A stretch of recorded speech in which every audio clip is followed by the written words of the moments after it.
I'm taking Ectoplasm for the extra tempo. Losing future gold hurts, but hidden intents are too dangerous for this run.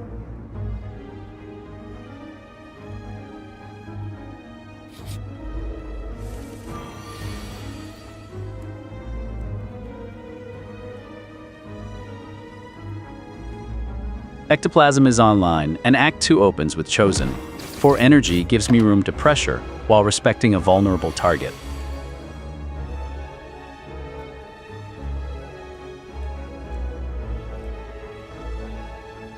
I front-loaded damage and vulnerable, then ended the turn. Chosen is weakened, but Hex and an Adakov intent raise the defense stakes.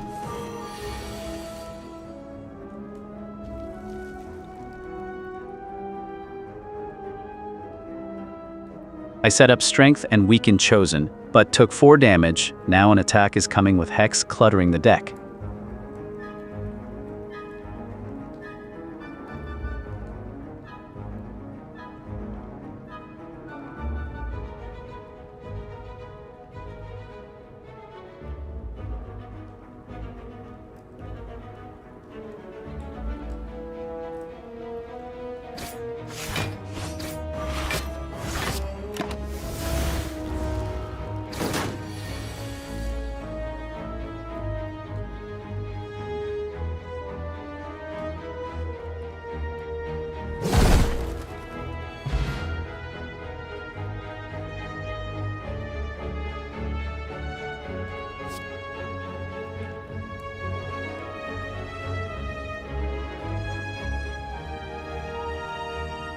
I passed on the gold, and now I'm weighing a defensive attack, a strike scaling attack, or a power that rewards self-damage.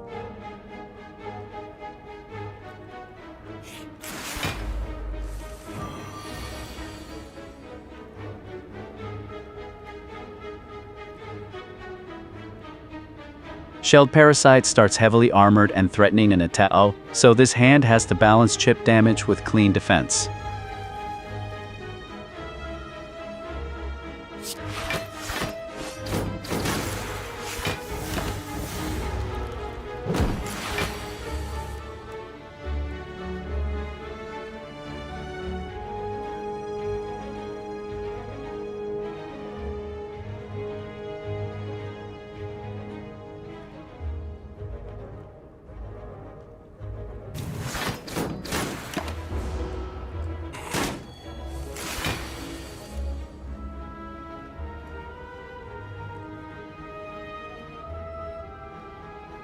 That exchange cost me 9 HP, but Strength is online and Frail eased. Impervious gives me a real defensive reset now.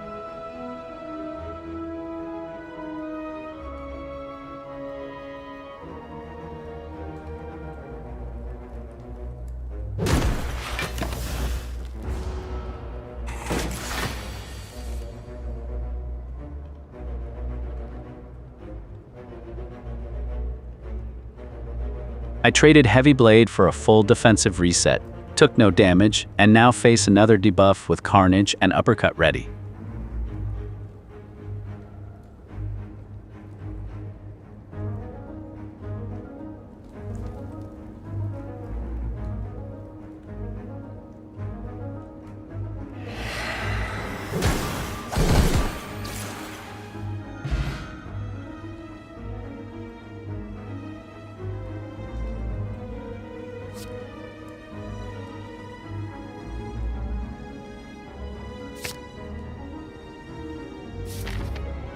The card reward offers more strike scaling, a self-damage attack, or ghostly armor for a sturdier defensive floor.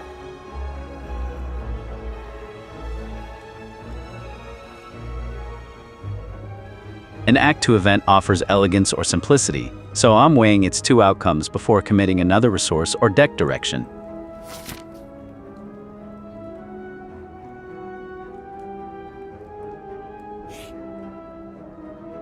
The event is resolved and I'm moving on at 61 HP. The next destination is an unknown room on the Act 2 map. This event offers a risky smash and grab or the safer stay in line.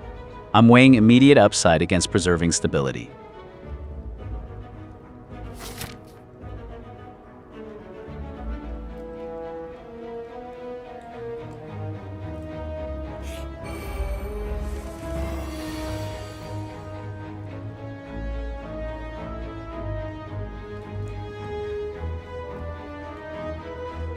Snake Plant is attacking immediately, and Malleable punishes repeated small hits.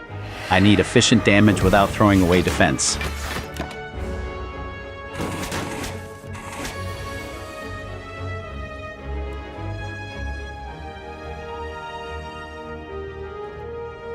I hit hard and weakened Snake Plant, but still took 10 damage.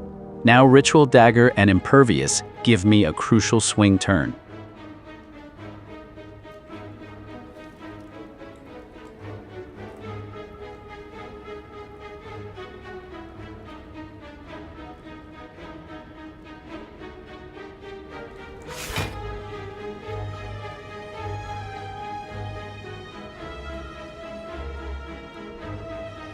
Armaments gave me 5 block and opened an upgrade choice. I'm deciding whether to improve damage, scaling, or emergency defense.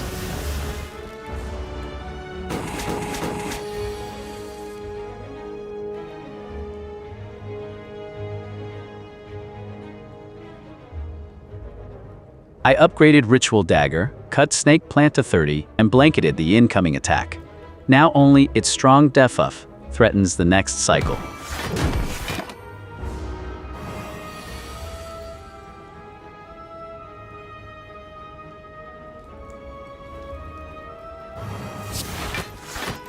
I drove Snake Plant to a sliver without losing health, but accepted Frail and weakened before its next attack.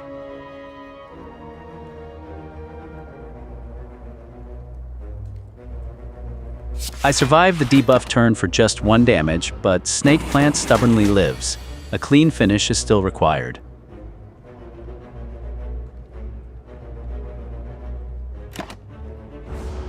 I bought another safe cycle for 1 HP, but Snake Plant still refuses to die. This is becoming an absurdly expensive 1 health problem.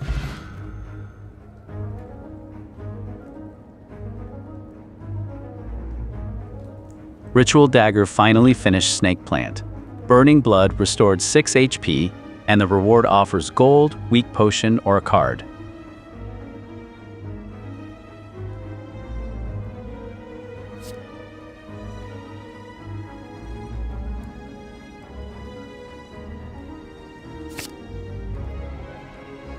I converted the reward into a card choice. Free aggression, draw and recycle utility, or a risky skill that plays cards from the draw pile.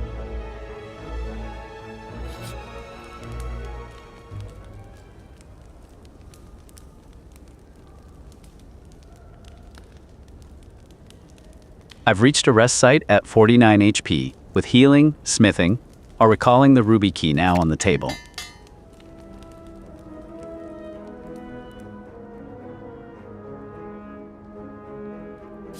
I spent the rest site on a smith, keeping health at 49 while sharpening the deck before the Act 2 endgame.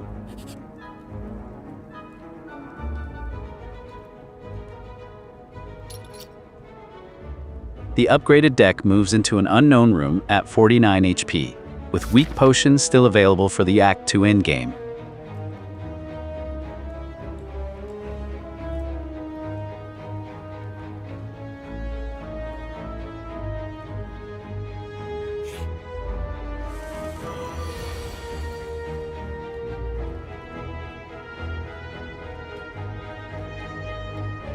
The known route led into Snecko at 49 HP. I have weak potion ready, and this opening hand offers immediate debuff pressure.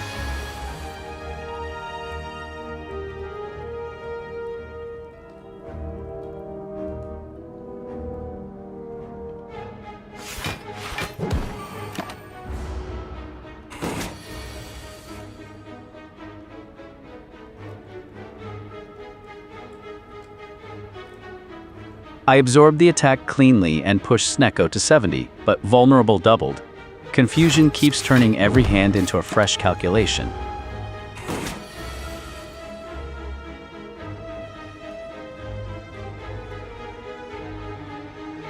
I turned Confusion's awkward costs into a huge damage turn, leaving Snecko on a sliver without losing health.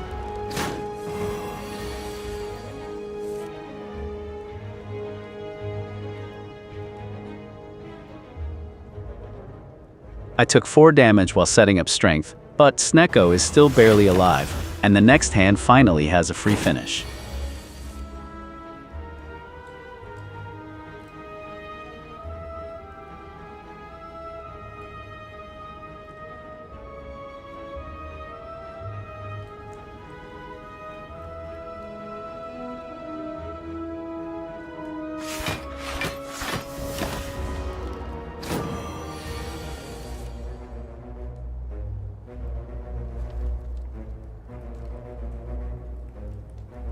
I cleaned up the debuffs without taking damage, but Snecko still clings to 6 HP. Confusion keeps finding new ways to stall the finish.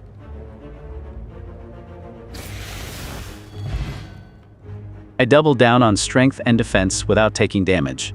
Snecko still has 6 HP, but a free sword boomerang is finally available.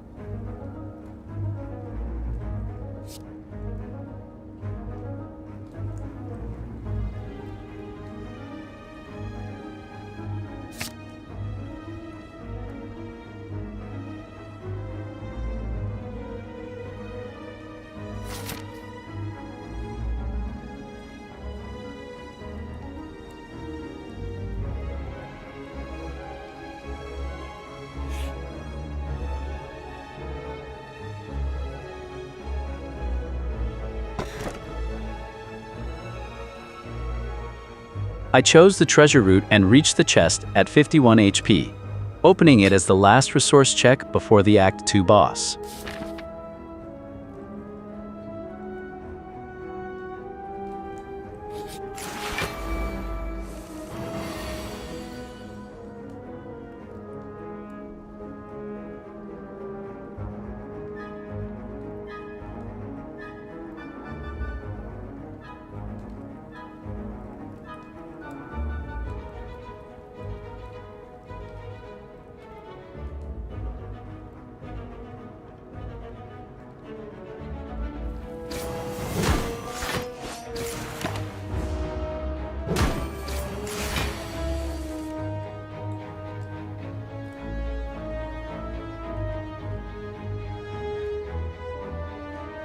I used Weak Potion and fed Ritual Dagger to remove Fungi Beast, but lost 18 HP. Shelled Parasite is now the whole fight.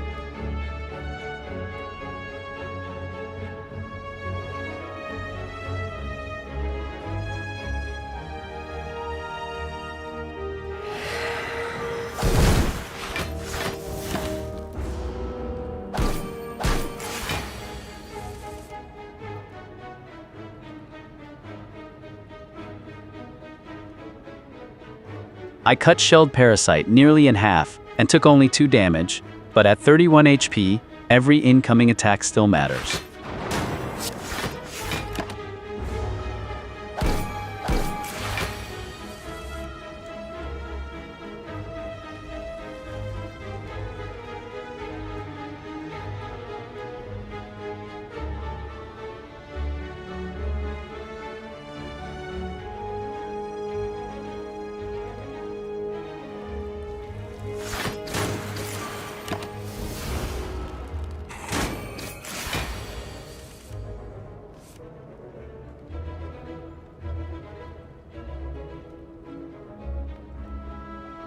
I carved Shelled Parasite down to 9 HP for just 1 damage, and Pen Nib is primed for the finishing exchange.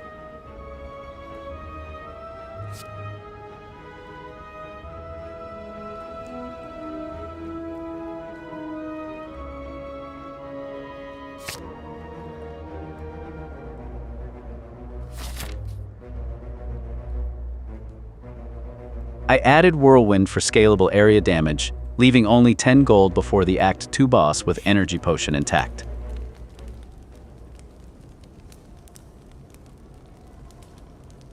I reached another rest site at 36 HP, with Healing, Smithing, or Ruby Key Progress competing before the Act 2 boss.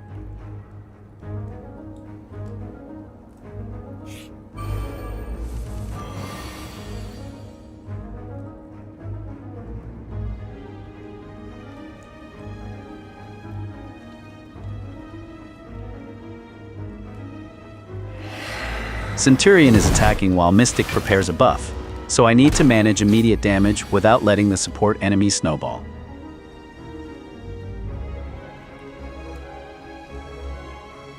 I removed Mystic before its buff could matter, but took 2 damage. Centurion remains alone and still attacks.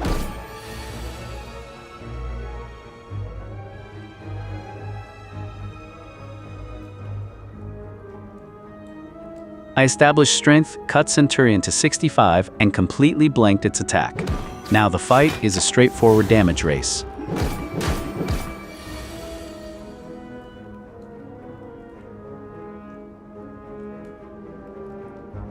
I dealt a massive chunk, but paid 11 HP for it.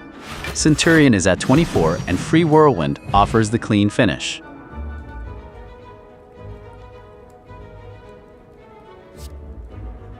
Whirlwind finished Centurion, Burning Blood restored 6 HP, and the reward offers 11 gold or card before the Act 2 boss. I added Wild Strike, leaving only 11 gold before the Act 2 boss with Energy Potion still ready.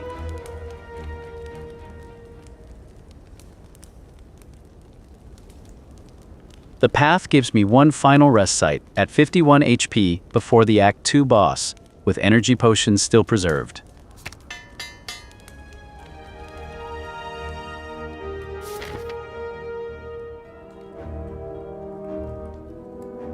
I finished the final rest site upgrade at 51 HP, keeping Energy Potion intact for the Act 2 boss.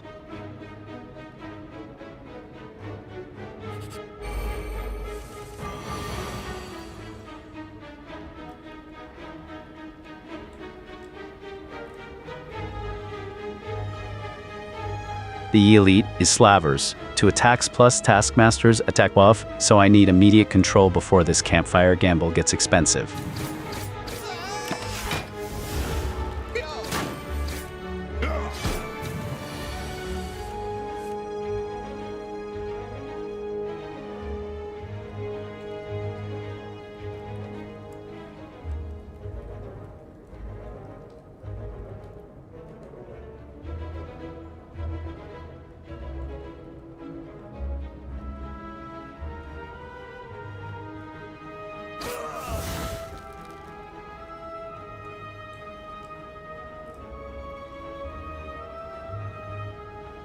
One Slaver is down, leaving Taskmaster alone at 55 HP. The elite is contained, but I'm at 37 HP, with Energy Potion intact.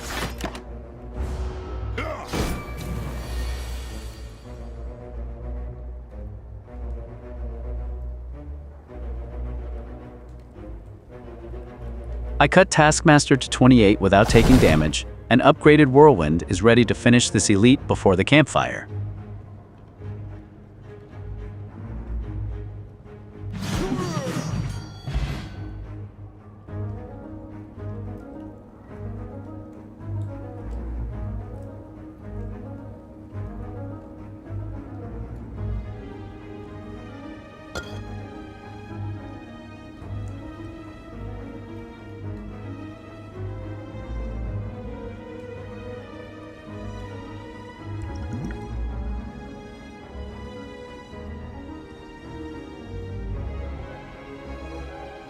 I secured Happy Flower and Liquid Memories, adding both Energy Cadence and a powerful zero-cost replay tool before the boss.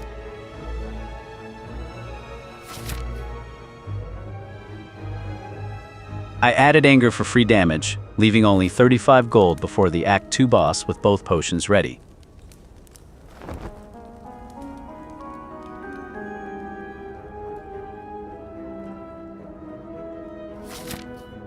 Resting restored 22 HP, bringing me to 65. The campfire still offers another rest, Smith, or Ruby Key Recall.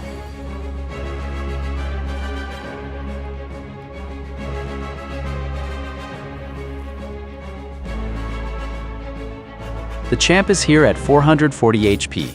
I enter at 65 HP, with both potions, upgraded attacks, and the heart plan still alive.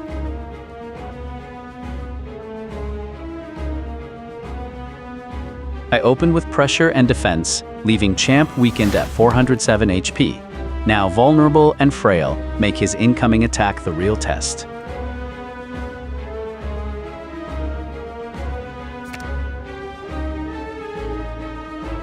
Liquid Memories has opened a card selection with energy spent. I'm weighing another upgraded attack against preserving defense for champ's next cycle.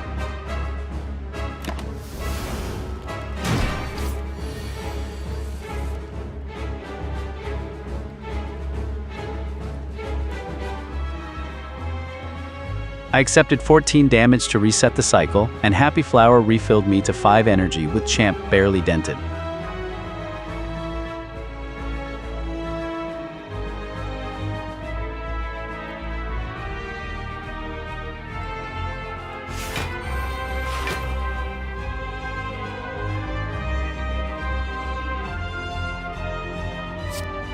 I built 9 block and established Dark Embrace.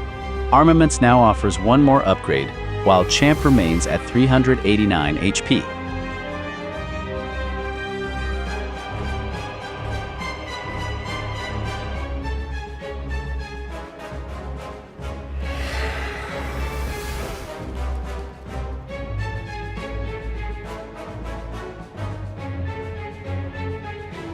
I deepened Champ's weakened stack, an offering is now available to turn this stabilized position into a larger damage cycle.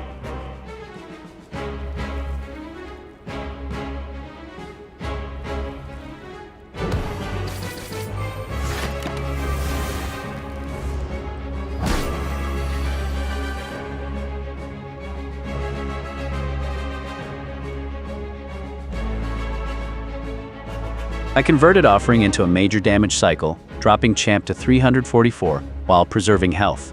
Now his debuff turn as the pause before another push.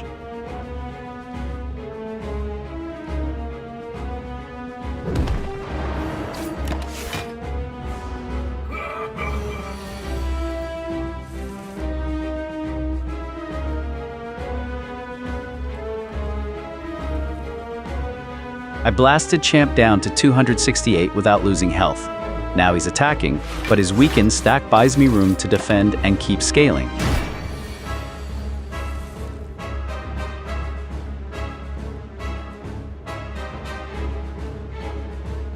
I traded 8 HP for more pressure, leaving Champ at 242. His defense buff turn gives me a brief window to rebuild.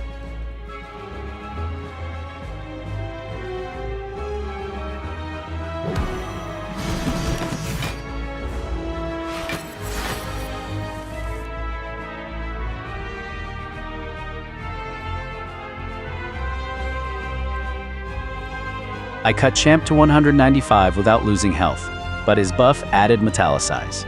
Now, every future damage turn has to overcome that armor.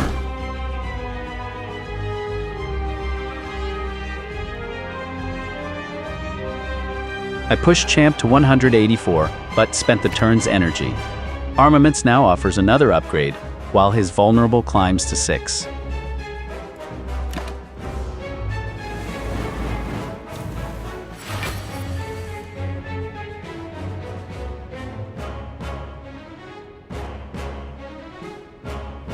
Champ's buff gave him strength 12, so this next hand must convert 4 energy into damage and enough defense to survive.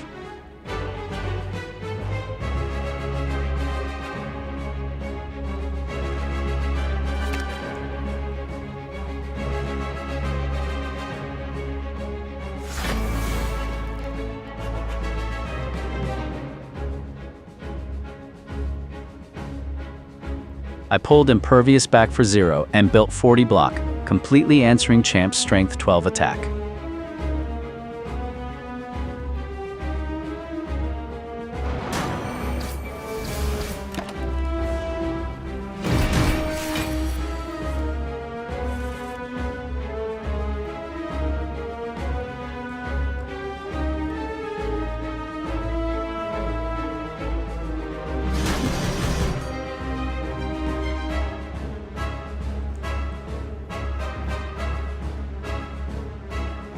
Whirlwind ripped Champ down to 3 HP, but emptied my energy.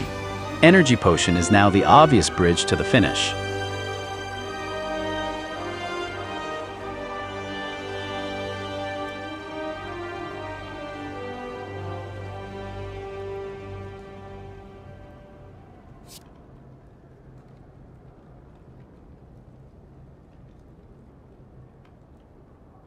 The boss card reward offers strength scaling, draw through self-damage, or a risky power that can punish future turns.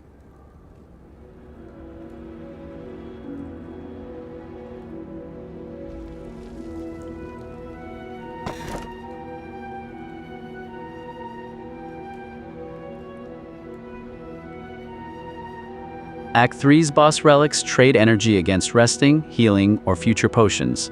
At 39 HP, that downside matters immediately. I'm taking Black Blood. Reliable healing matters more than extra energy when the Heart Root still demands rest sites and potions.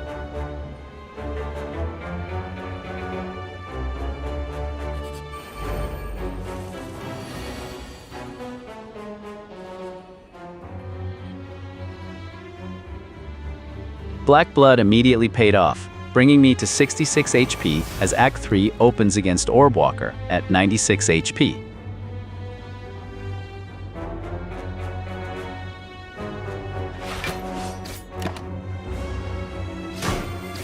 I established Dark Embrace and Shockwave's debuffs, leaving Orbwalker untouched but vulnerable, and weakened for the next cycle.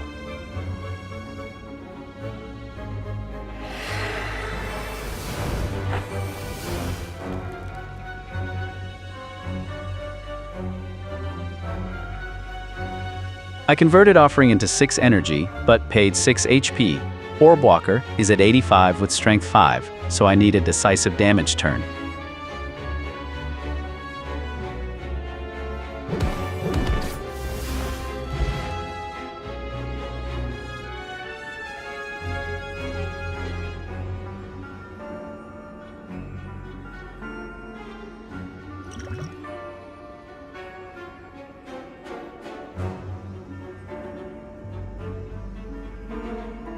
I secured Liquid Memories, and the remaining reward is 13 gold or a card, while Act 3's path opens ahead.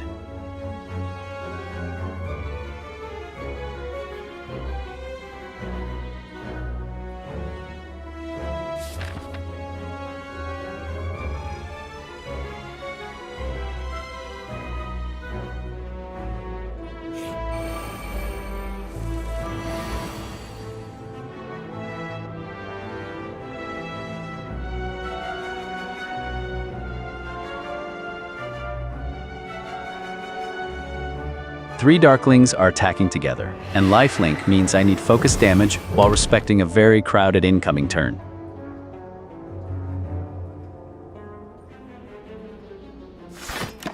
I removed one Darkling and weakened the survivors, but spent 4 energy. 2 attackers remain with only 1 energy to work.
I took the card reward, and now I'm comparing free damage, temporary strength, and flame barrier's defensive payoff.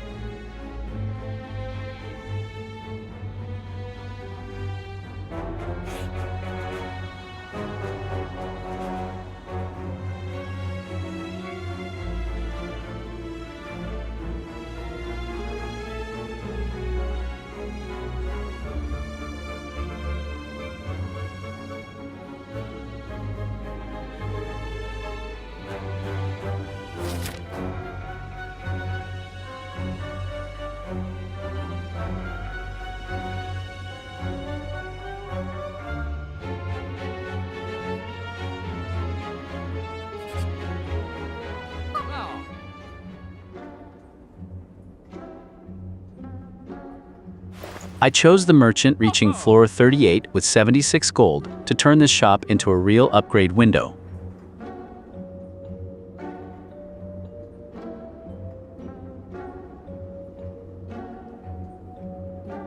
I opened the purge option, and now I'm choosing which card to remove before spending the rest of the shop's gold.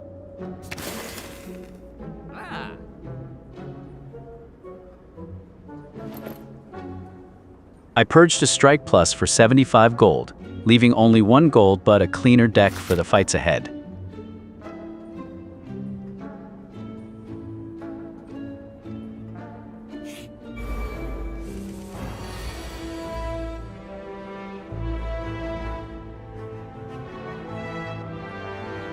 I took the unknown and found Spire growth at 190 HP, opening with 5 energy against its strong debuff intent.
I've opened a 5-card selection with Spire growth at 86, and this decision could determine whether I finish safely.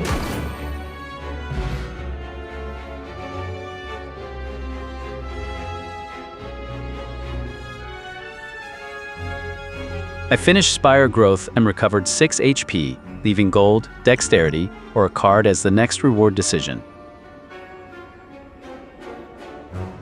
I took the dexterity potion and the remaining reward is 19 gold or a card before we move on.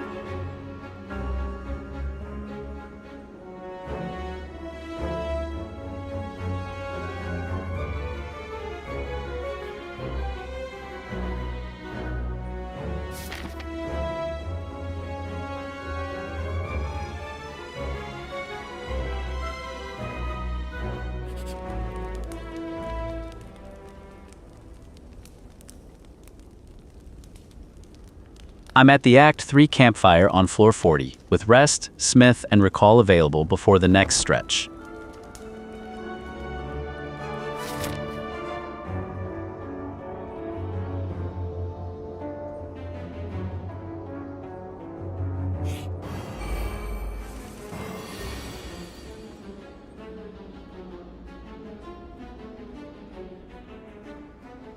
I took the Burning Elite at full health, and Giant Head opens with a debuff, while I have 5 energy to build momentum.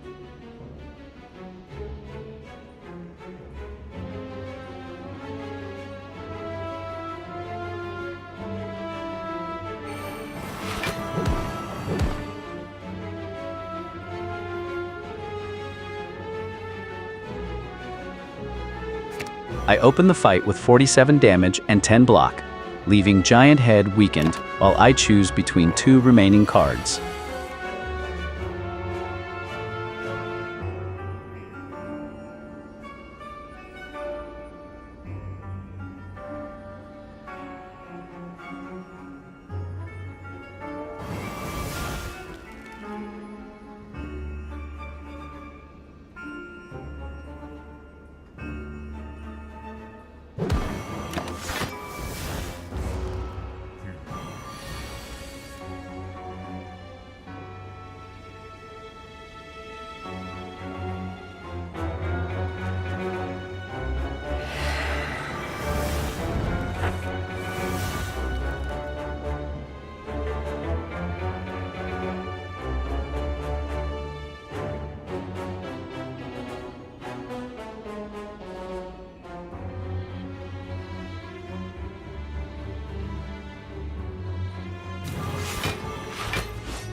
Giant Head is still weakened at 431 HP, and I have 4 energy plus a scaling attack ready to exploit the opening.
I'm at 22 HP with Giant Head at 186, and this stripped down hand leaves no room for a wasted action.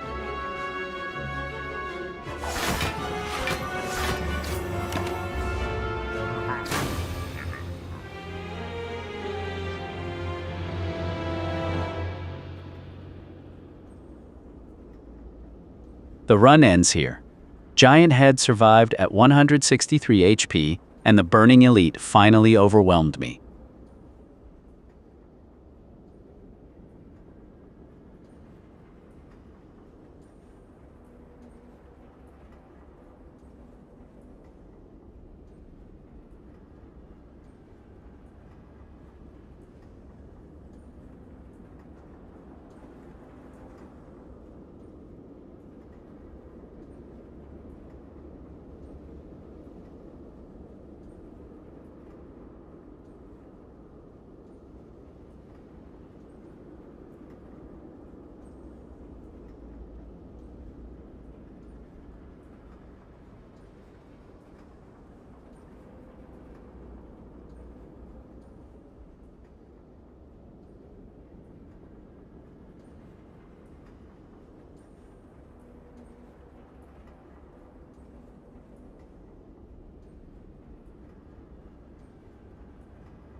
Attempt 5 ended on floor 41. Attempt 6 of 10 begins now.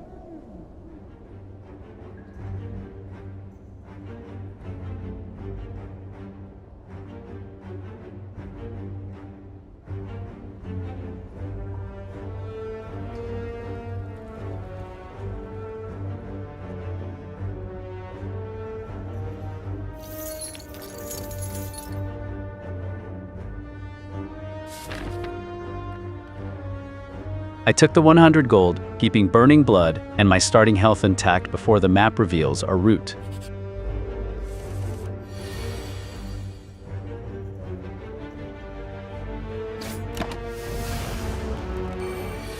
I'm opening the climb against a cultist with 3 energy, so this first hand is about balancing pressure and defense.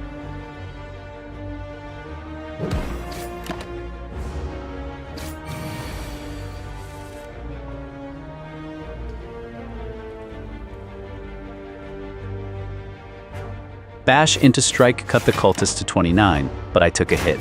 Its growing strength makes ending this fight urgent.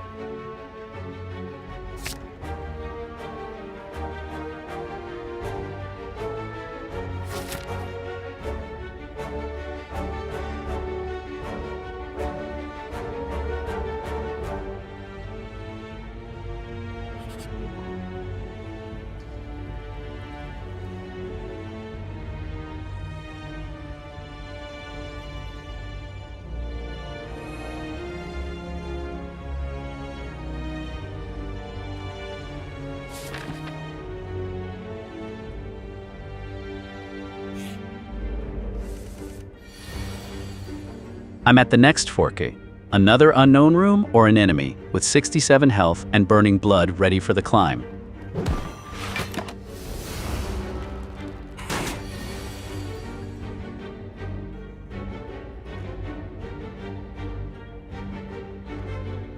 I opened on the jaw worm with bash and defense, but still took 7 damage.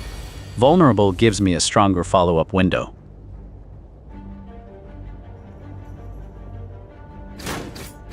Two strikes brought the jawworm to 17, and its defensive intent gives me a chance to finish before it powers up.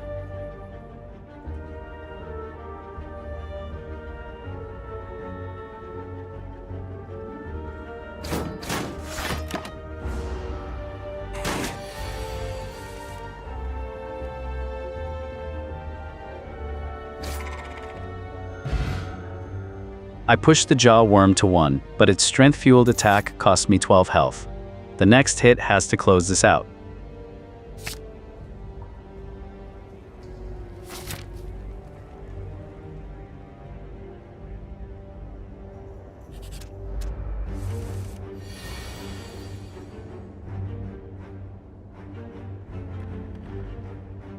I took the enemy route and now face 2 slimes.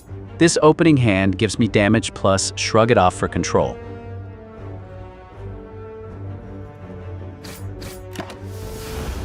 The acid slime is gone, leaving 1 spike slime. I have 2 strikes and shrug it off against its debuff intent.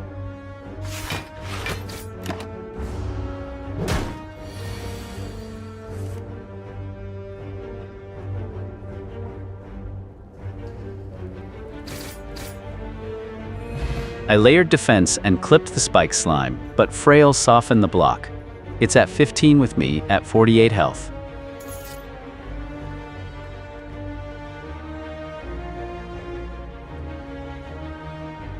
I secured the extra gold, and this reward now offers energy, exhaust utility, or another attack tool.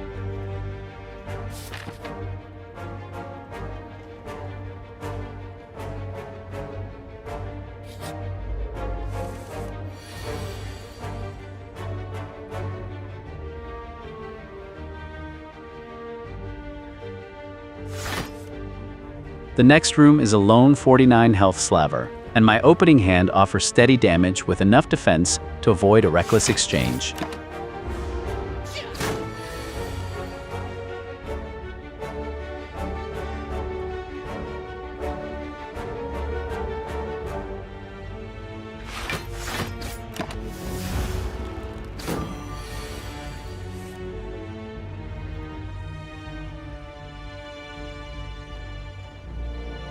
I stacked defense and chipped the slaver to 33 without losing health. Vulnerable 2 makes this bash hand especially dangerous.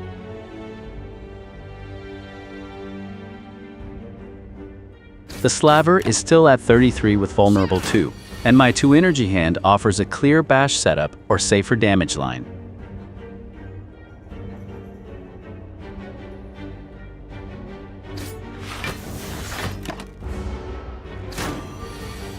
Two strikes brought the slaver to 21, but I paid for it with health. Now I need damage and protection in the same turn.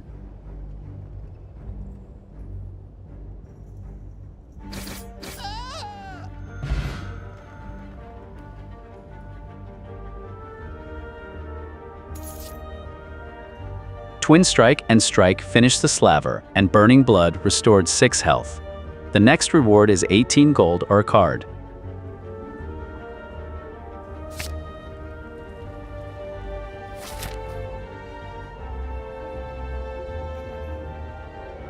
I took Body Slam, adding a payoff for future block turns.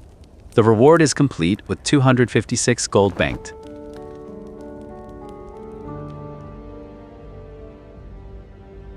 I'm taking the rest here, accepting a weaker upgrade curve to enter the Act 1 elite route with enough health to survive it.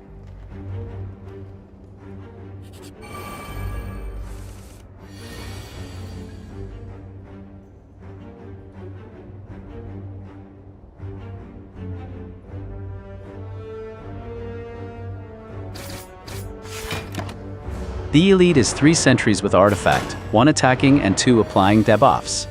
I have 3 energy and a balanced opening hand.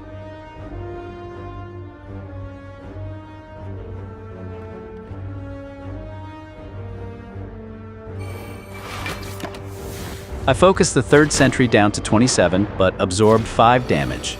Juggernaut now competes with immediate defense and another attack.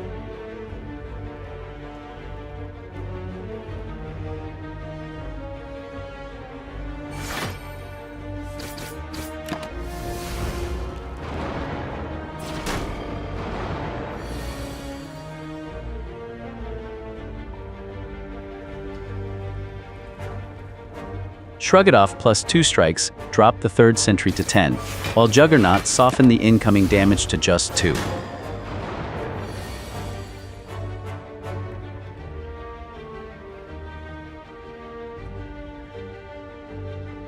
Twin Strike finished the weakened sentry, leaving 2 targets. I held my health steady, but the deck is clogged with dazed cards.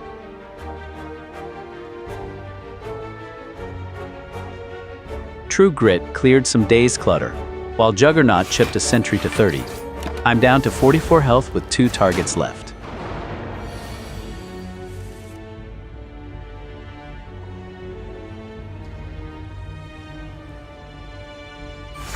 I defended through the attack and cut 1 sentry to 19. Both are weakening, but the fight still demands careful blocking.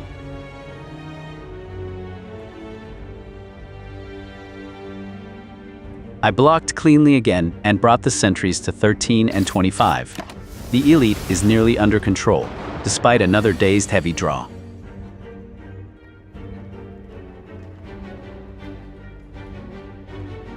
Twin Strike and Strike removed another sentry without costing health. 125 health target remains despite the dazed clutter.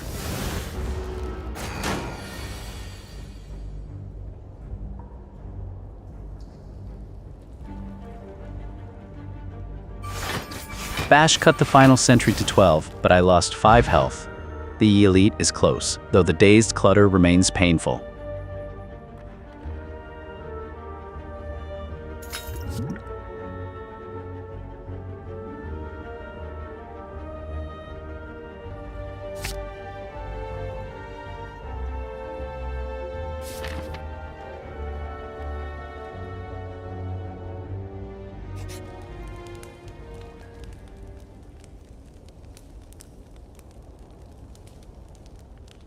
The next room is another rest site, offering recovery, a smith, or a delayed key recall before Act 1 continues.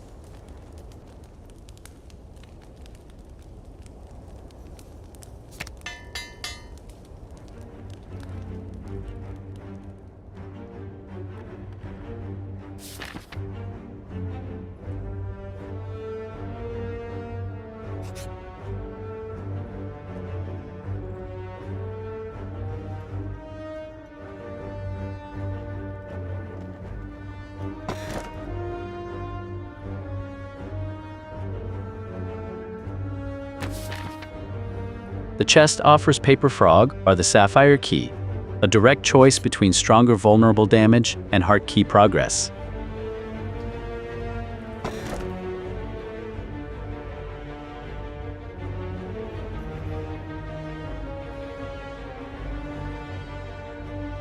A second chest decision is visible: Toxic Egg for upgraded skills or the Sapphire Key for heart progress.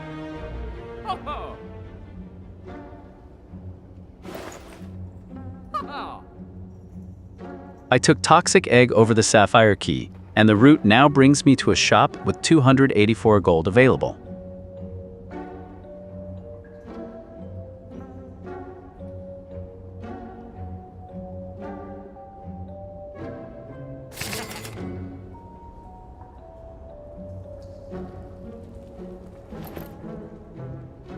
I'm buying Second Wind and Brutality, using both eggs to turn this shop into a real block and draw foundation.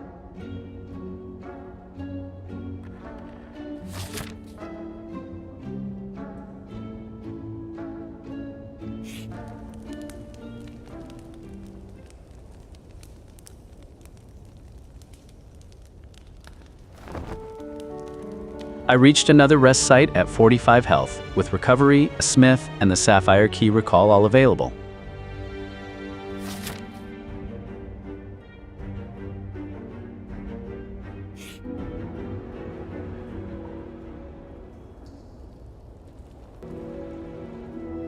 This event offers Pray or Leave.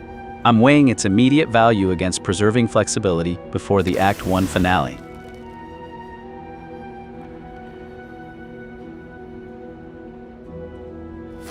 I left the event without changing my resources, keeping the deck and route intact for the final stretch of Act 1.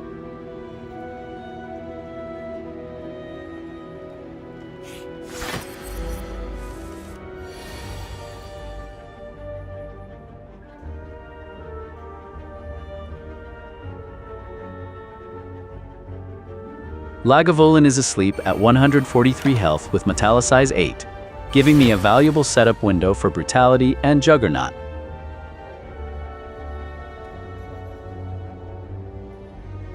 I established Brutality and Juggernaut while Lagavulin slept. The engine is online at the cost of 1 health with a fresh draw ready.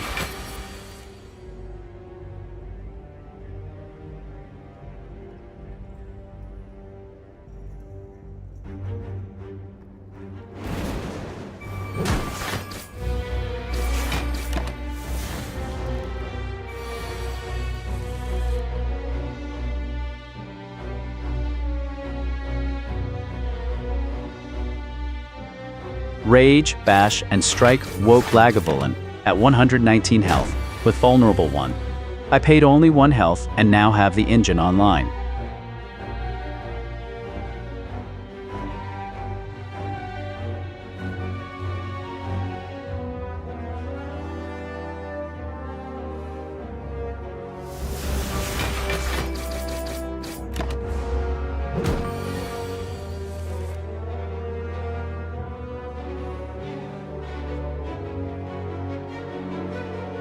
Second Wind and 2 strikes slashed Lagavulin to 56 for only 1 health, but its strong debuff is the next major threat.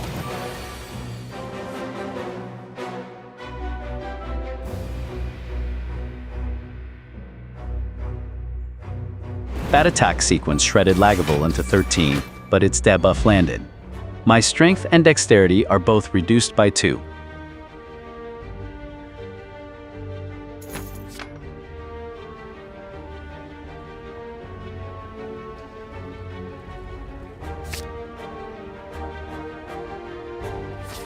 I secured Bag of Preparation, the Emerald Key, and 27 gold. This card reward now offers Sever Soul, Seeing Red Plus, or Whirlwind.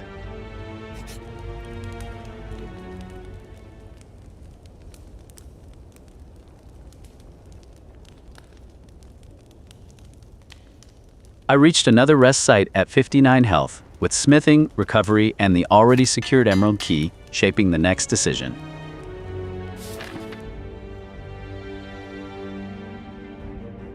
The final rest site choice is resolved without changing my health or keys, and Act 1 is ready to close.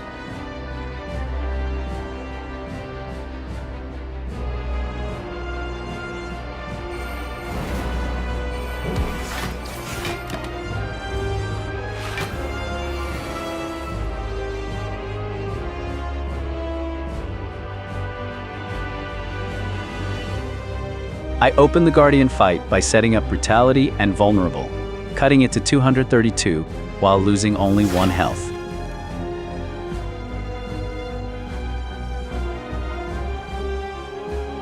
Seeing red gave me extra energy and Shrug It Off built 8 block. The Guardian remains at 232, so defense is ready for its attack.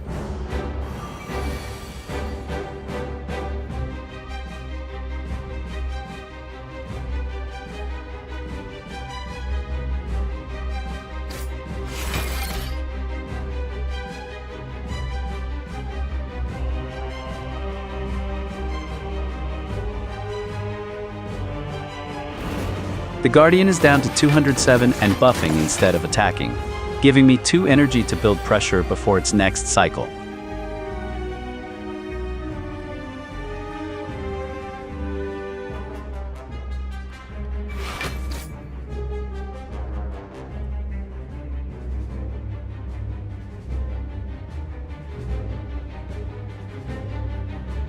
Shrug It Off keeps 8 block up, while the Guardian sits at 189. With 2 energy, I need to respect Sharp Hide before attacking.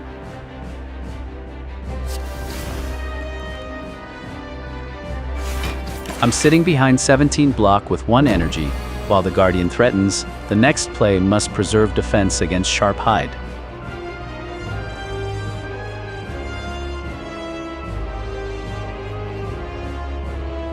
The Guardian is down to 168 and preparing an attack buff cycle.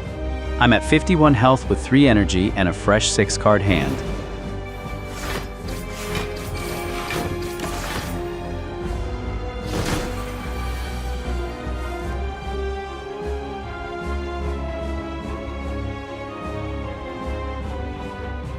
Rage, Block, and Twin Strike drove the Guardian to 130, but mode Shift reset to 50 and I lost 2 health.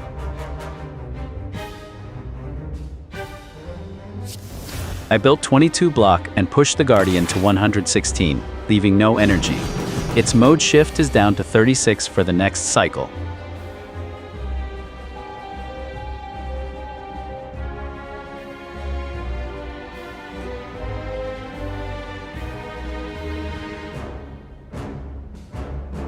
The Guardian is down to 102 and defending, with mode shift 22. I'm at 48 health and can safely rebuild pressure this turn.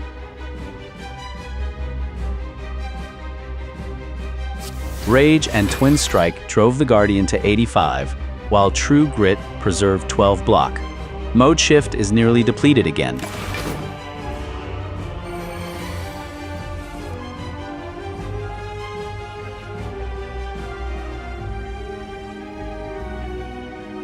I passed the turn and Mode Shift cleared, but Brutality cost 1 health. The Guardian is at 78 with Sharp Hide active.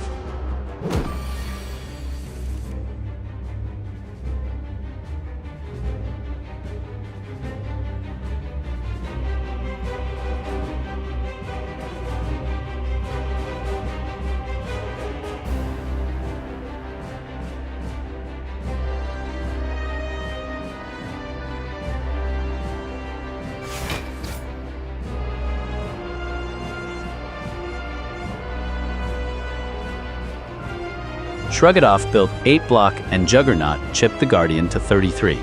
I still have 2 energy to close this phase.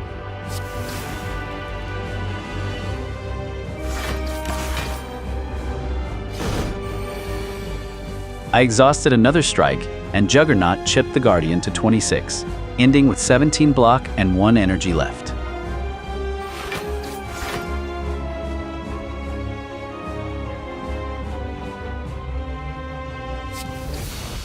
Shrug It Off and True Grit brought the Guardian to 5 while preserving 17 block. 1 more clean hit should finish this phase.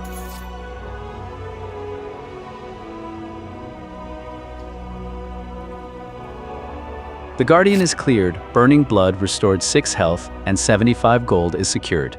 Now I'm weighing 3 powerful card rewards.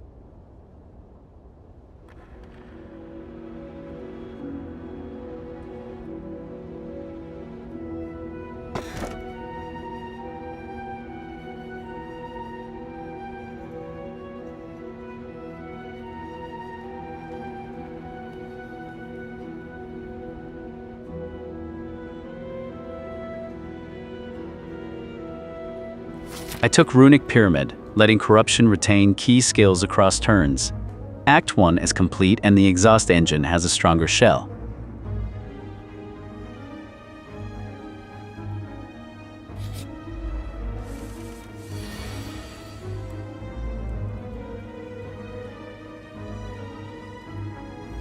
I took the far enemy route and opened Act 2 against Chosen, whose strong debuff makes early setup especially important.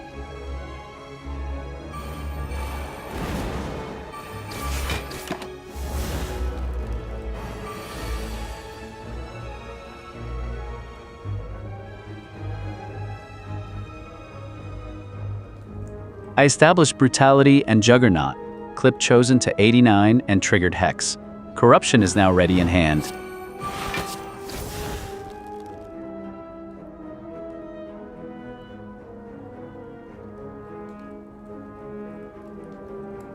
Corruption is active, Shrug It Off built 8 block, and Chosen fell to 82. The free skill engine is online. Free skills raised me to 32 block and drove Chosen to 61. Corruption is converting defense into damage exactly as planned.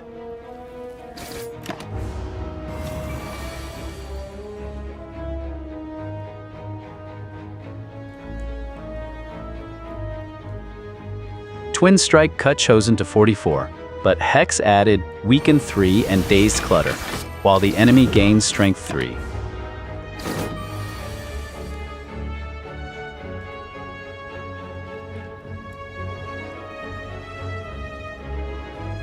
Second Wind, Bash, and Strike dropped Chosen to 10, but Hex left more Dazed Clutter. Vulnerable gives the finish extra leverage.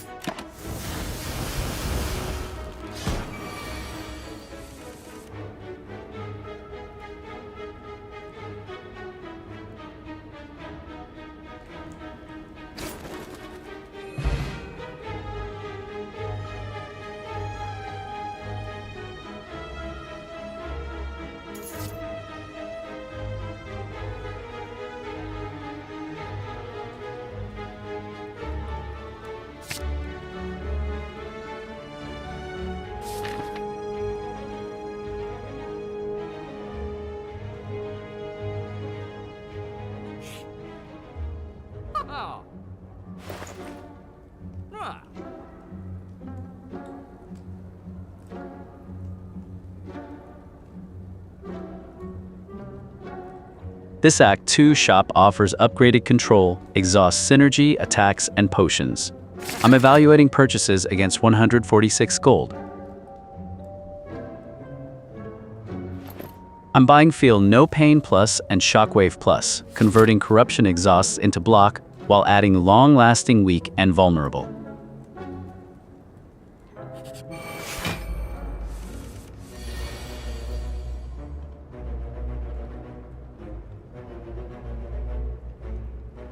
The Sphere Guardian has only 20 health but 3 artifact, so this opening hand is about stripping defenses before committing debuffs.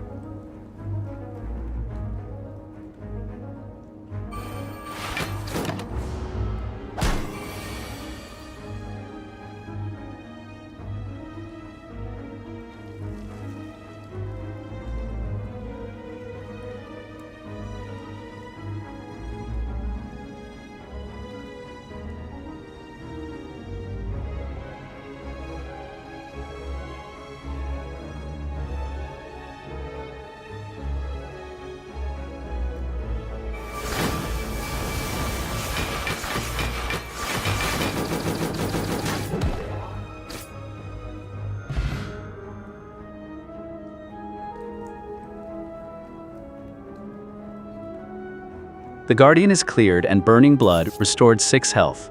Now I'm choosing between a little gold and another card.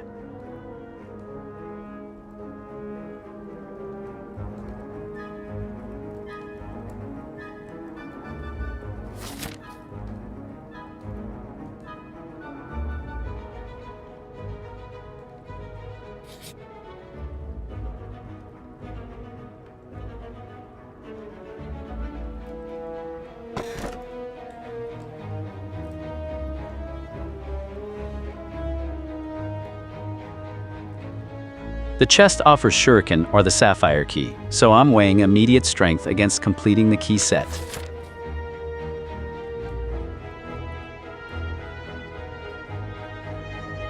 I took Shuriken, adding a strength payoff to multi-attack turns. The next stop is an unknown room.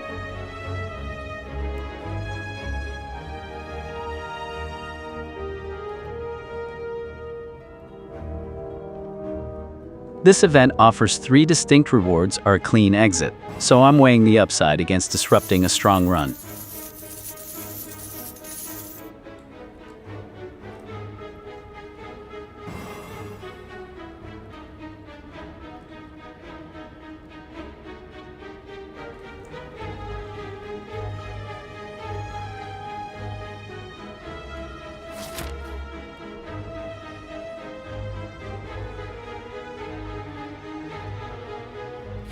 I left the event with 49 health and 127 gold, and the map now points directly to an elite fight.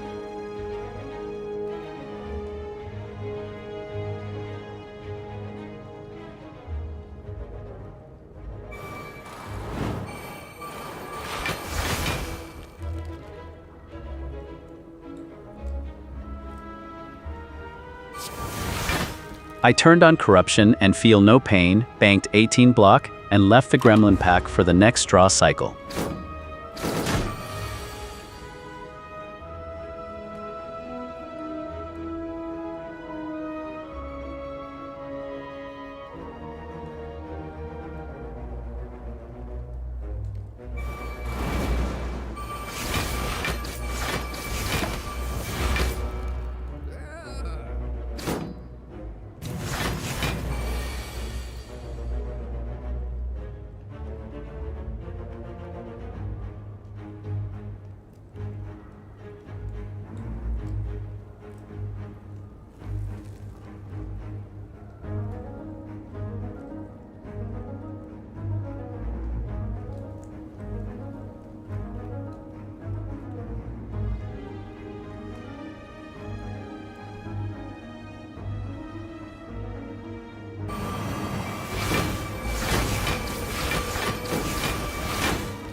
Shockwave stabilized the fight with 30 block and 5 energy.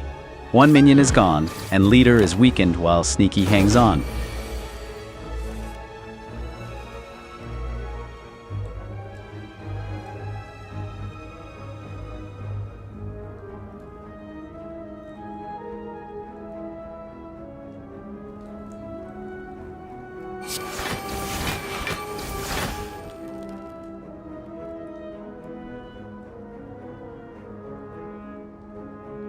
Power Through and Shrug It Off built 36 block, while Juggernaut Pressure cut leader to 59, though wounds now clutter the hand.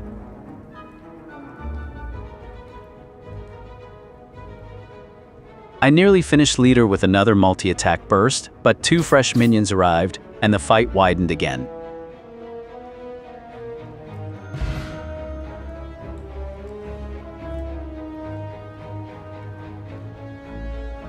The Gremlin leader fight is over, and Burning Blood restored 6 health. Now I'm choosing among gold, a relic, a potion, or a card.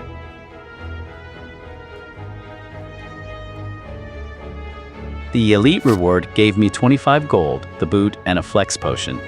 Now I'm considering 3 upgraded cards.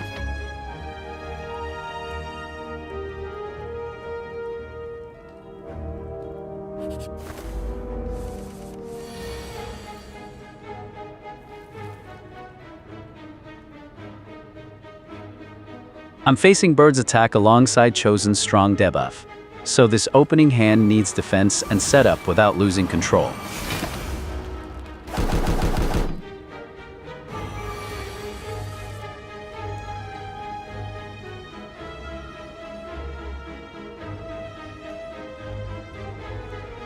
I establish the full engine and tag both enemies with weak and vulnerable.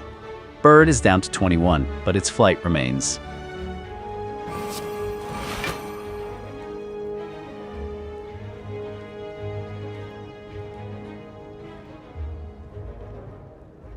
I doubled Feel No Pain and added 9 block, turning the retained skills into protection while preserving options against both enemies.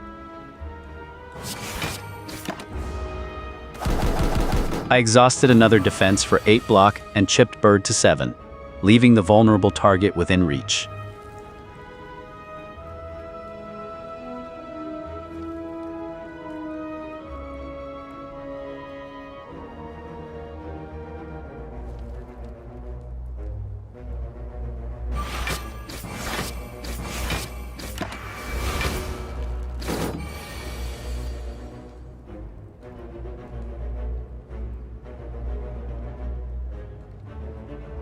The free defenses finally dropped Bird, while Juggernaut chipped Chosen to 74. Now, Corruption is back in hand for the next cycle.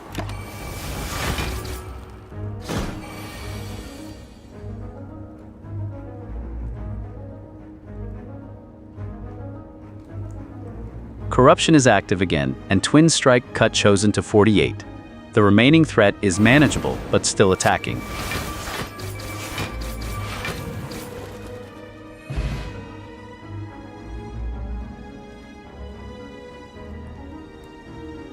Chosen is down, Burning Blood restored 6 health, and this reward offers 16 gold or another card.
I took 78 gold and meat on the bone. The next fork is a rest site or an unknown room before the boss.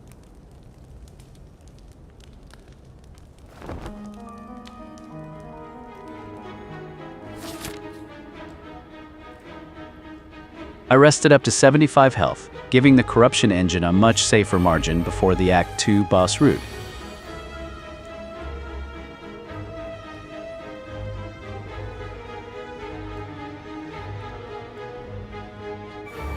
I'm opening against Snake Plant's attack with 3 energy and Corruption available, but Malleable punishes careless repeated hits.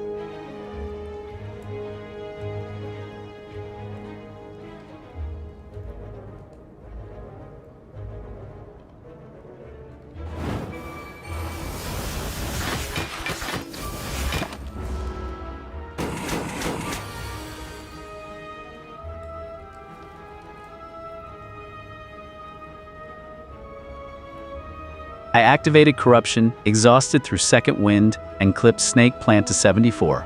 The next hand is packed with free defensive skills.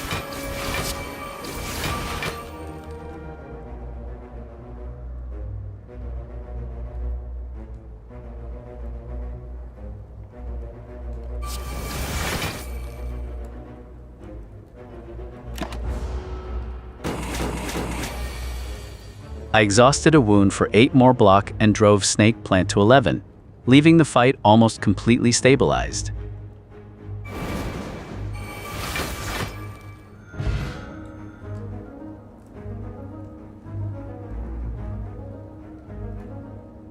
Snake Plant is cleared and Burning Blood restored 6 health.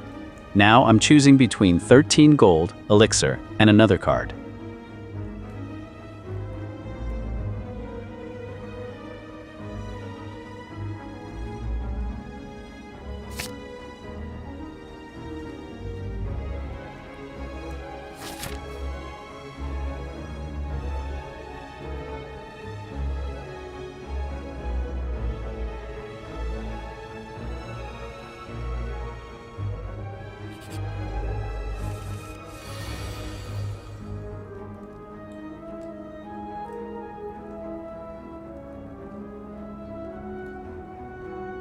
The Elite opens with 2 Slavers attacking and Taskmaster debuffing, so I need early engine setup without letting the board snowball.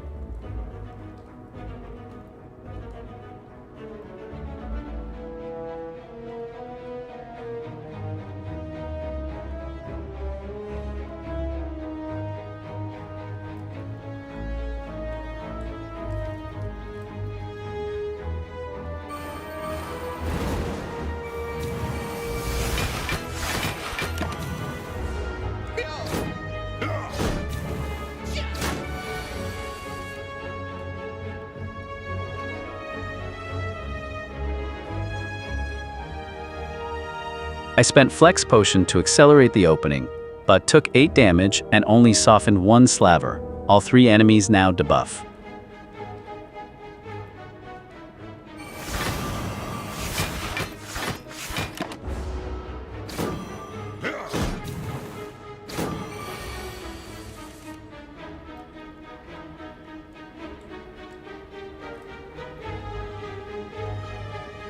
Shockwave put the whole squad under weak and vulnerable, while Power Through and Defense bought time for the next exhaust cycle.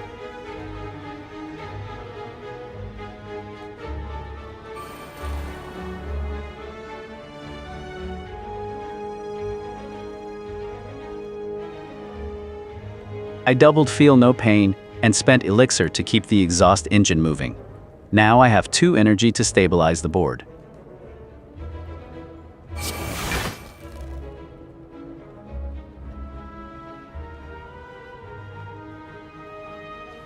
Elixir cleared 2 wounds and Ascender's Bane, while Feel No Pain built 16 block and cleaned up the exhaust pile.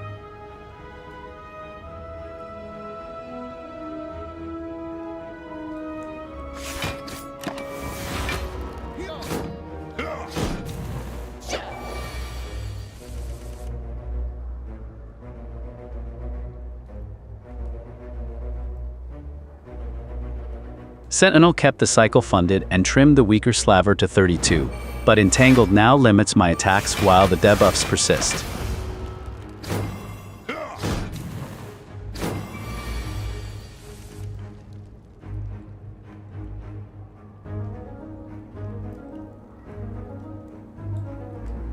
I reactivated Corruption and converted 2 free defenses into setup, leaving 3 energy to answer the Slaver's next debuff cycle.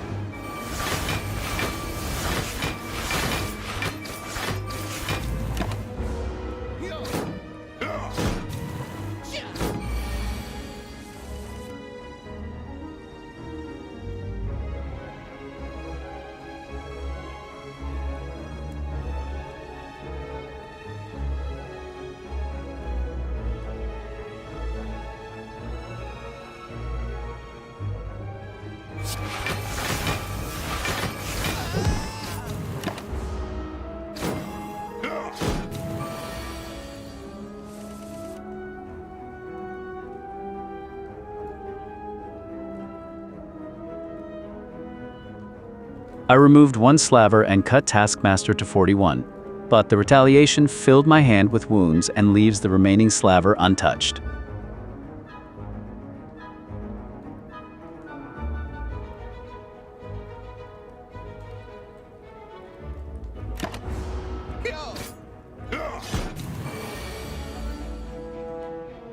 The hand is completely locked by wounds, so I'm forced to pass and let the remaining enemies decide whether this run survives.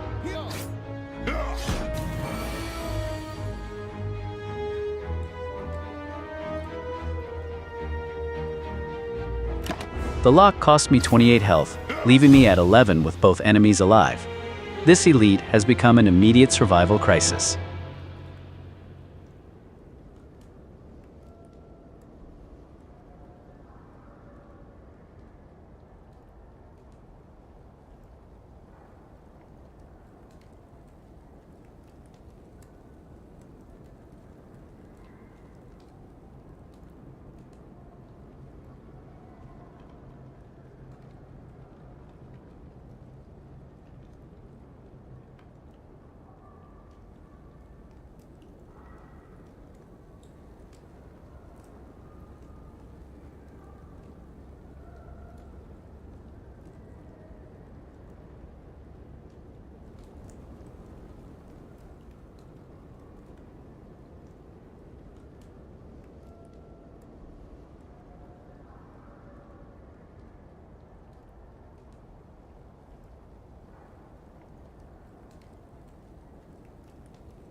Attempt 6 ended on floor 29. Luna's factual reflection is now part of this campaign's memory. Attempt 7 of 10 begins now.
I opened with Bash and a little protection, but Jawworm still got through.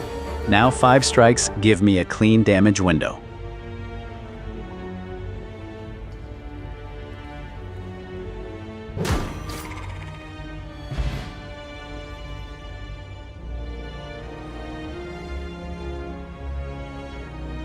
Bash and Strike closed it out, and Burning Blood restored some breathing room. Now I'm choosing the first reward of the run.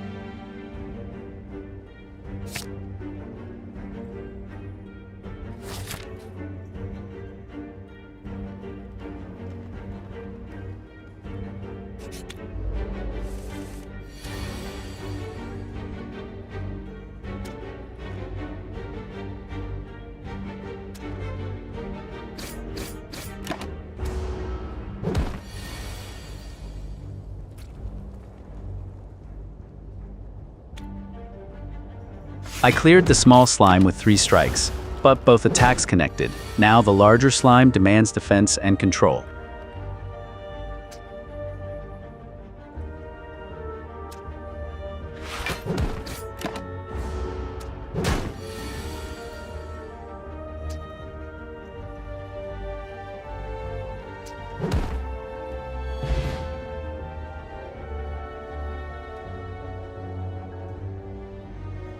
Bash finished the slime cleanly, and Burning Blood bought back some health.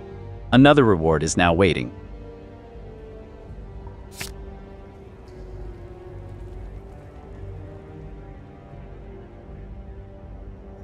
I added ghostly armor, reinforcing the block plan that already made Body Slam worthwhile. The deck now has a clearer defensive spine.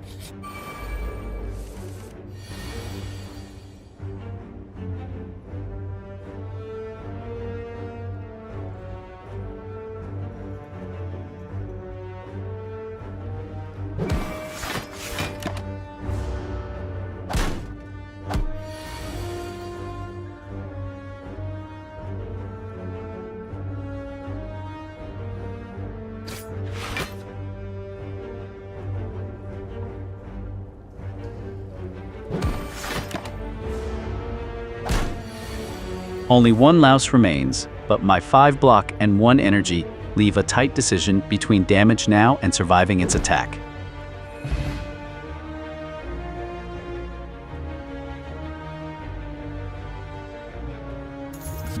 Clothesline ended the louse fight, and Burning Blood recovered more health. The reward is another choice between value, potion, and deck growth. I traded speed for dexterity and took the gold, leaving this card reward as the next unresolved piece of the deck.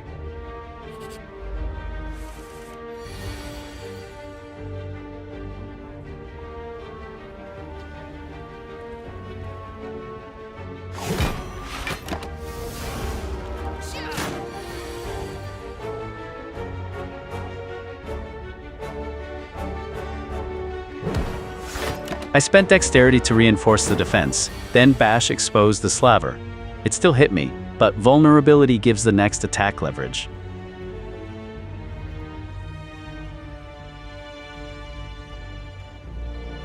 Slaver is down to 23 and weakened. With 3 energy and a mixed hand, I can press damage without ignoring defense.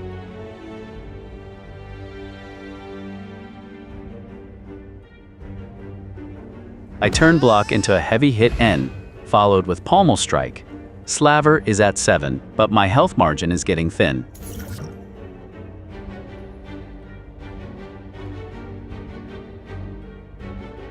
Clothesline finished the slaver, Burning Blood restored me, and I banked gold plus an energy potion before facing another card choice.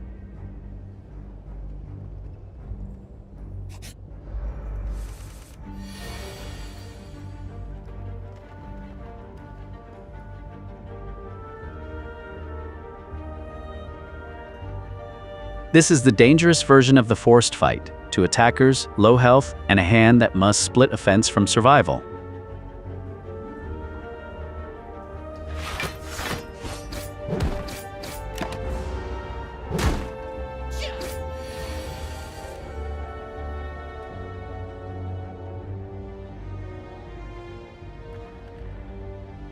The energy potion powered a strong burst into the slime, but I paid heavily.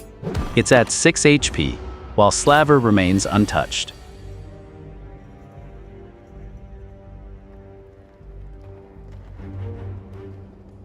The slime is finally gone, but Slaver punished the handoff. I'm at 8 HP and vulnerable with only 1 emergency potion left.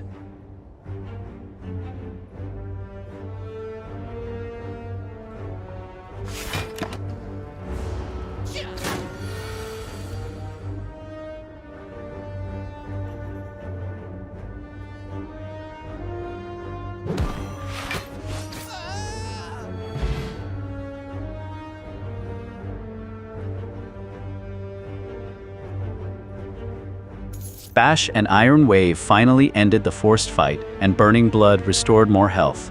Now I'm weighing gold against another card.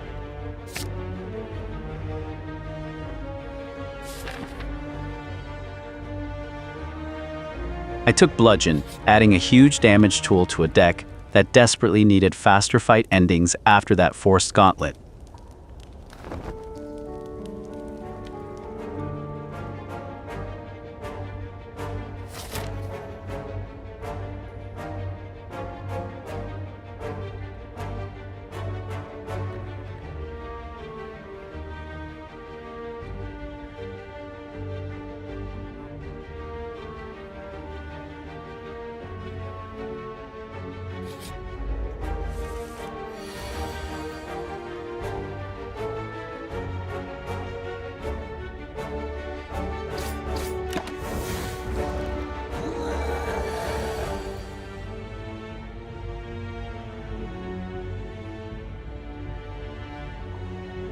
I opened aggressively with Perfected Strike and Strike, leaving Nob at 64, while avoiding defensive cards that would fuel his anger.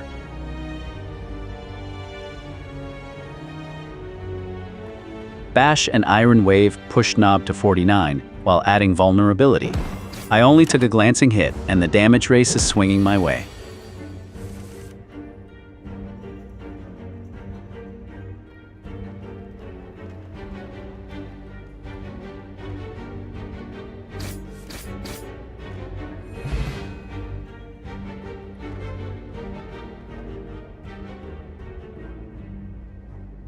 Gremlin Nob is down, and Burning Blood recovered more health.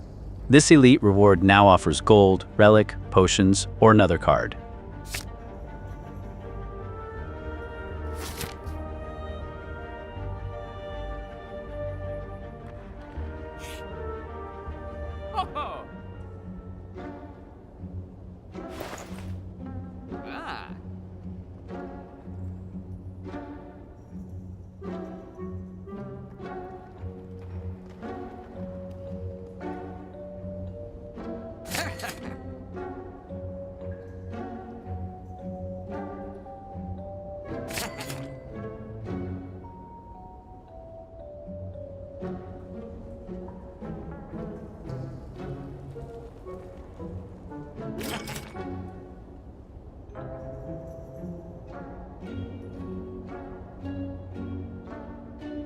I added a weak potion for 53 gold, giving this fragile deck one more way to blunt the next dangerous attack.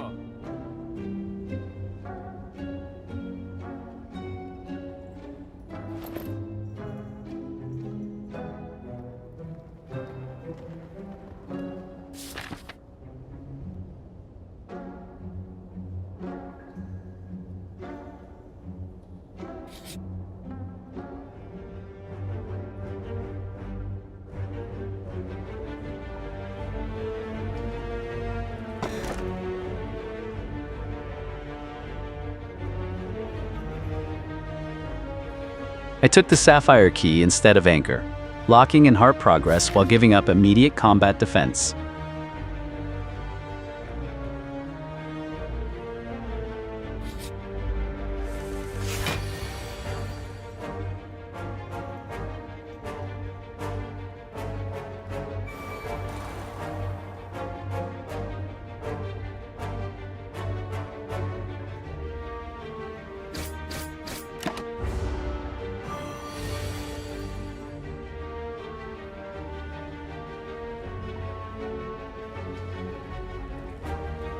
Three strikes cut the slime to 53, but its attack added 3 frail.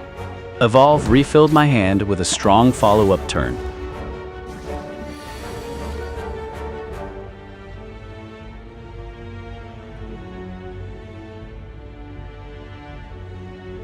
Clothesline and Pommel Strike pushed the slime through its split, leaving 232 HP slimes. Frail is fading, but the room just multiplied.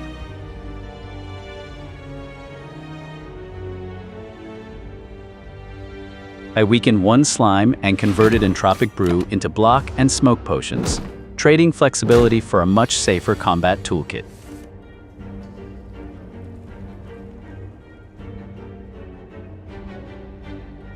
Block Potion absorbed part of the exchange, while Bash and Strike cut one slime to 15. Both debuffs are finally fading.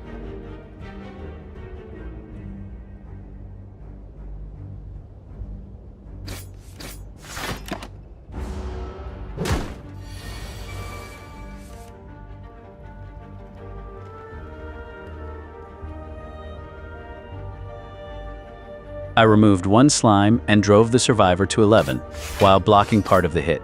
Frail is gone, so the finish is cleaner now.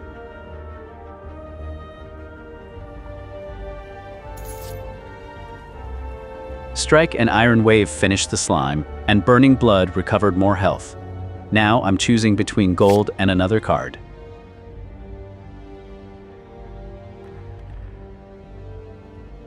I added Fire Breathing, giving Evolve and future status-heavy fights a clearer damage engine, without abandoning the attack plan.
Strike and Perfected Strike removed one fungi beast, but the survivor hit for 9.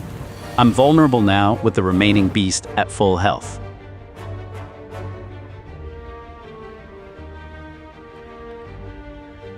Pommel Strike and 2 strikes reduce the beast to 1, but its strength buff makes the next attack much more dangerous.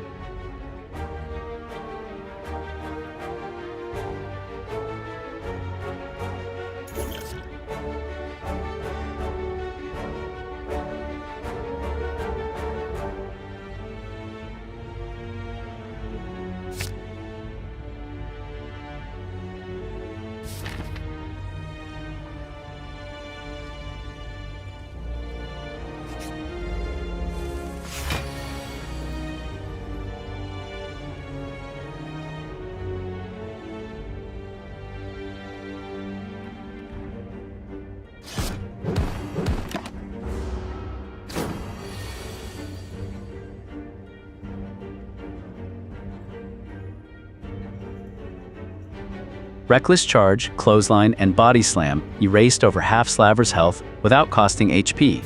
Both sides are weakened now.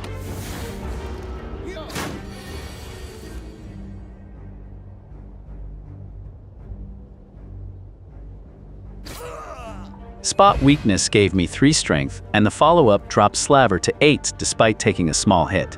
This fight is nearly over.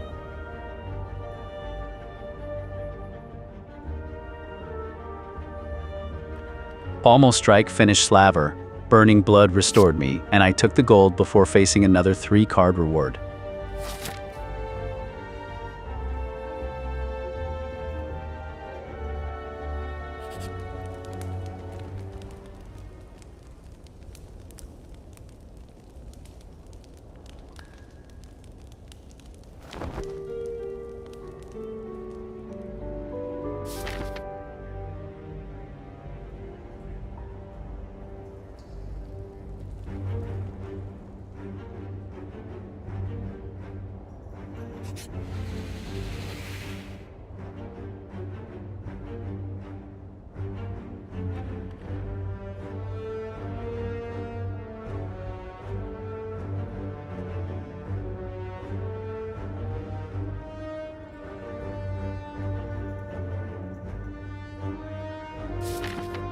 I chose Disagree, and the event is resolved with no visible change. We're ready to move on.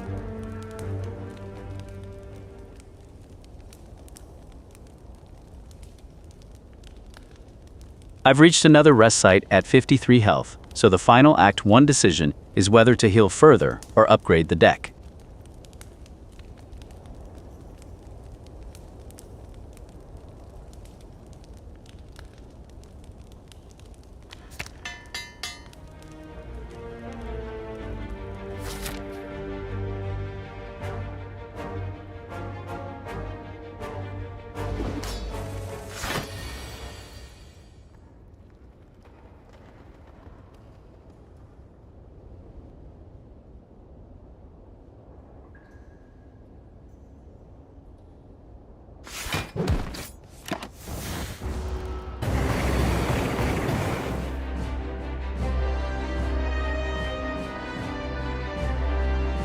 Ghostly Armor turned Anchor's opening block into damage, and Pommel Strike followed. Hexaghost is down to 235 and attacking.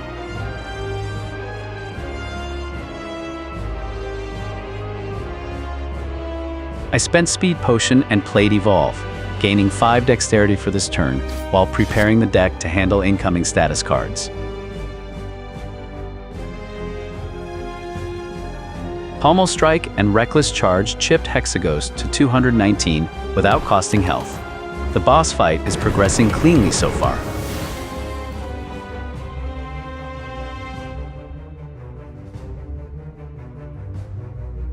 Clothesline weakened Hexaghost, but the boss hit hard for 18. I'm at 35 health with the fight still far from safe.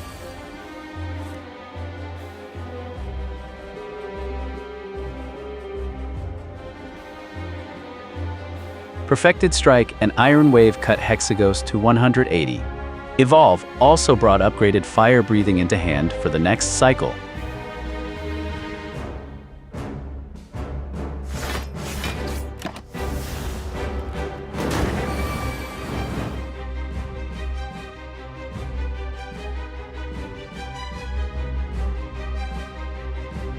I stacked defense and let Fire Breathing work through the cycle. Hexaghost fell to 154, while only 2 damage slipped through.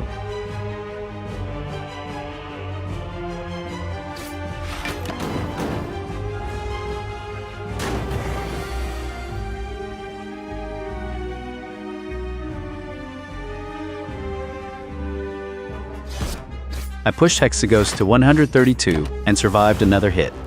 The boss is defending and buffing, giving me a brief damage window.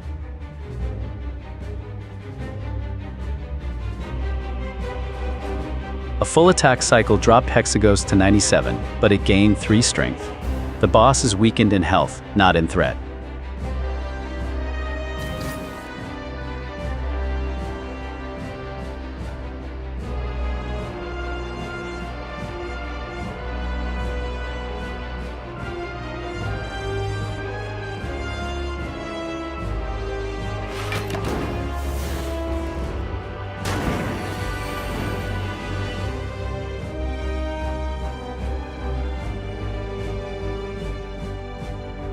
I defended, but Hexaghost still dealt 15. It's down to 75 HP, and my next hand finally has enough damage to close this.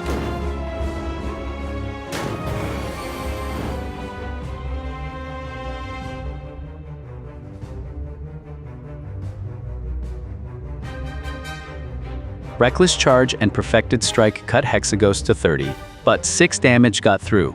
I'm at 7 with a lethal-looking hand ready.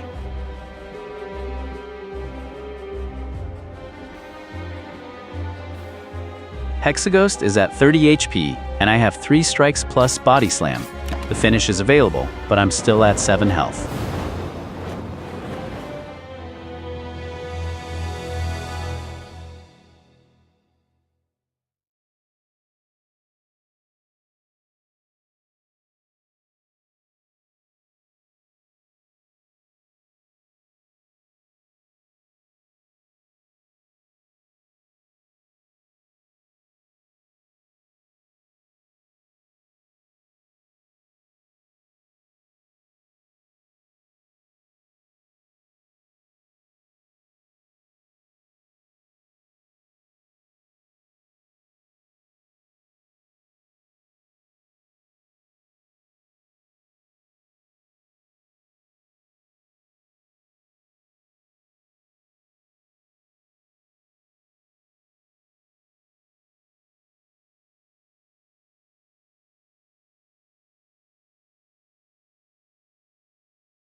Attempt 7 ended on floor 16. Attempt 8 of 10 begins now.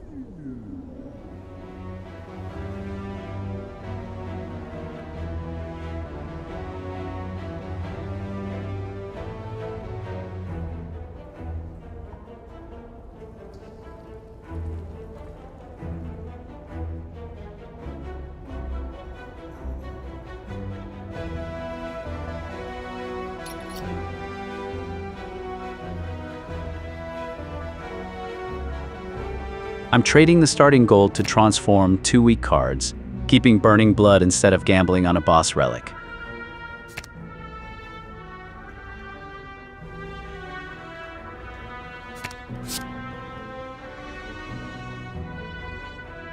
I've selected the first starter card for transformation. The second pick is still ahead, so the opening gamble isn't finished yet.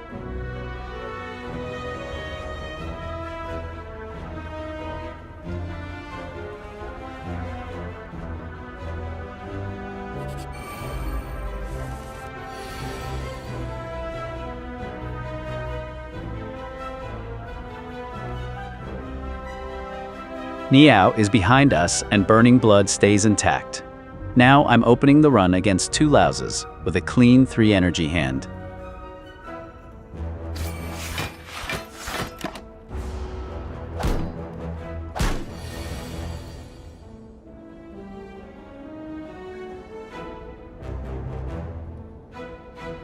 I pushed 1 louse down to 5, but left myself open and paid 4 damage. Now I need to stabilize before finishing it.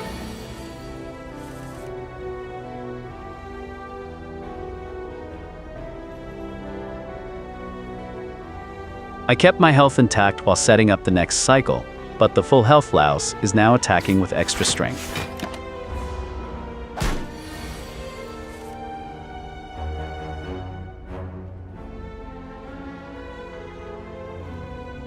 The wounded louse is gone, so that earlier cleanup plan worked. Now I'm facing 1 full health attacker with extra strength.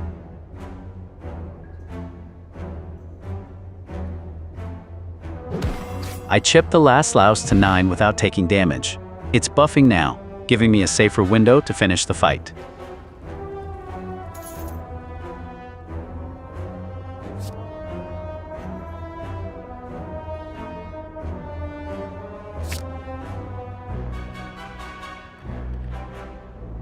The reward has narrowed to 3 attacks: Iron Wave, Wild Strike, or Clothesline, and I'm judging which one best supports this early deck.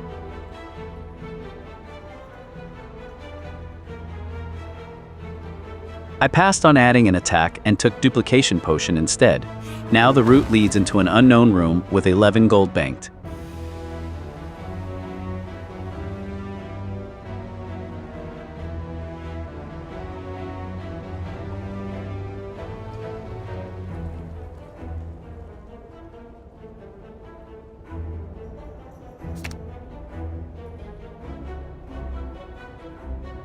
I chose Grow, and the event now has me selecting which card gets the upgrade from this early investment.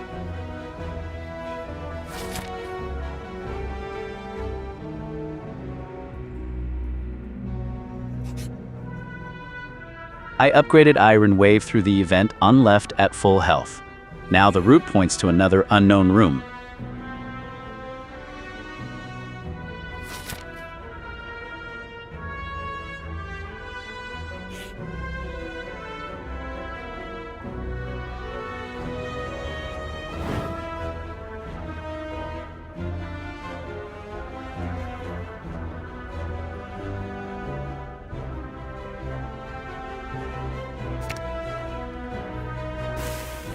I chose Prey, and the event now offers another upgrade target.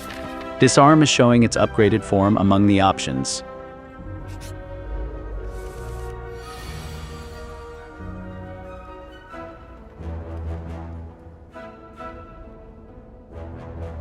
The event is done, and I'm entering the Jawworm fight at 68 HP, with Iron Wave ready and Duplication Potion saved.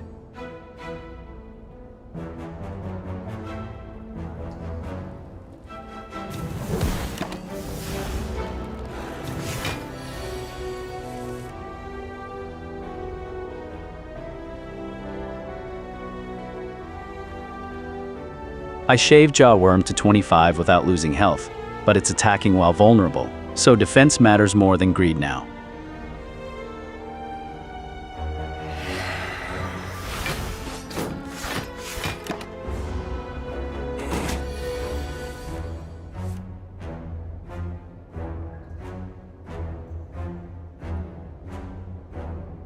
I weathered the vulnerable turn without losing health. Jaw Worm is still at 25 and now mixing offense with defense.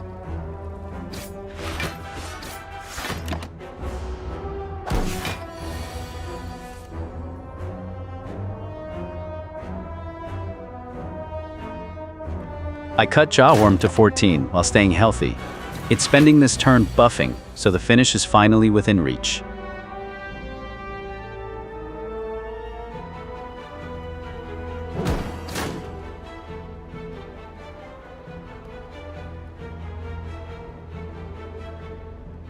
I pushed Jaw Worm to 5, but spent all my energy doing it. With vulnerable 2, I can't afford a careless next turn.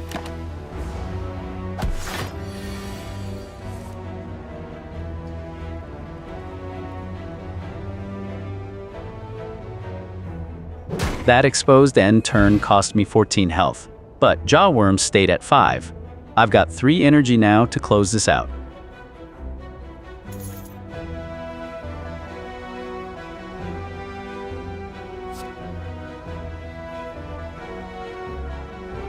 I took the extra gold, bringing the bank to 22. Now the remaining reward is a card choice at 58 health.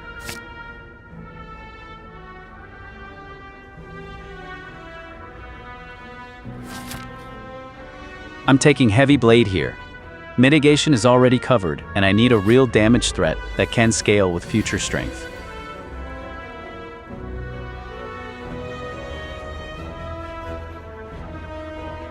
The elite arrived immediately. Gremlin Knob has 90 HP, and I need to balance fast damage against the danger of feeding its rage.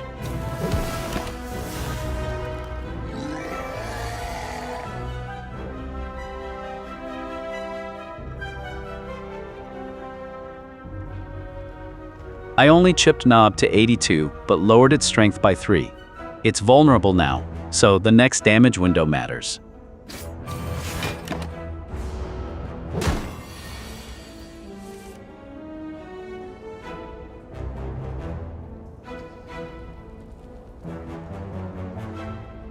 Knob is down to 73, but I took 3 and gained vulnerable.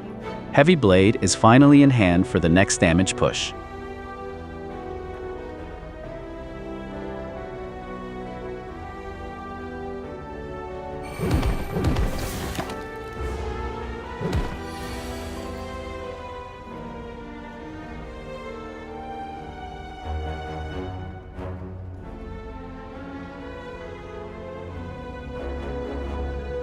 Duplication Potion did its job. Knob is down to 39. But I'm at 31 health, so this elite still demands a clean finish.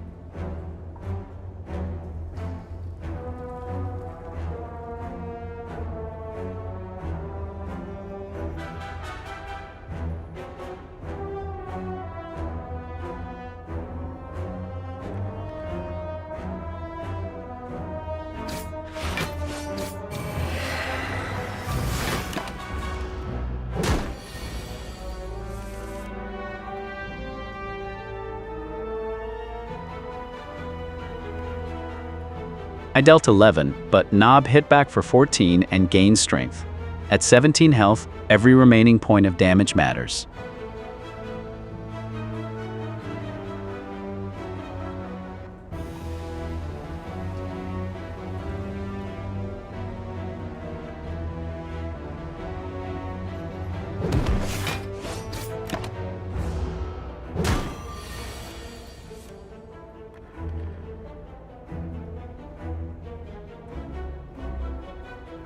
Knob is down to 9, but that exchange left me at 8 health. The finish is close, yet the margin is razor thin.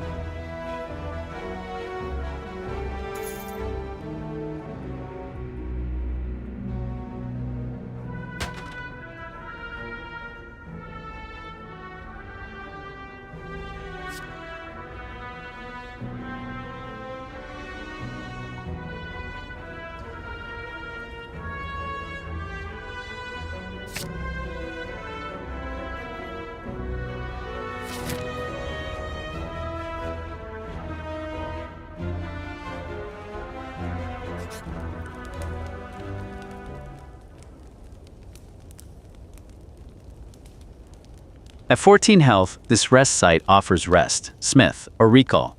I'm weighing survival against improving the deck before the next fights.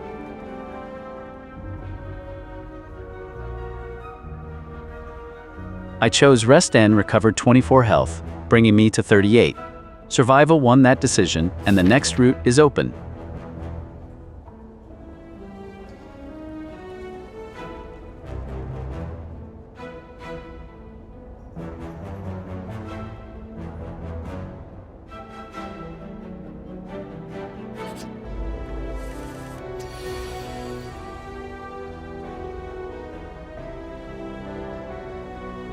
The next fight is 2 slimes at 38 health. I need to manage both bodies carefully without the potion safety net.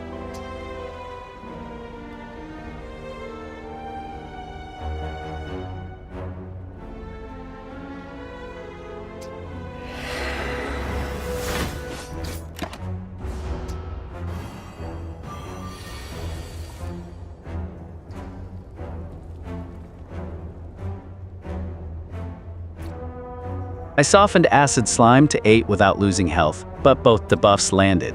Now I need damage while weakened and frail.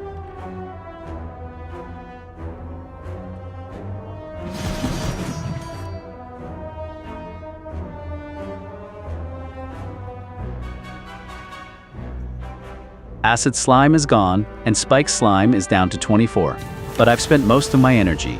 The remaining debuff threat is still active.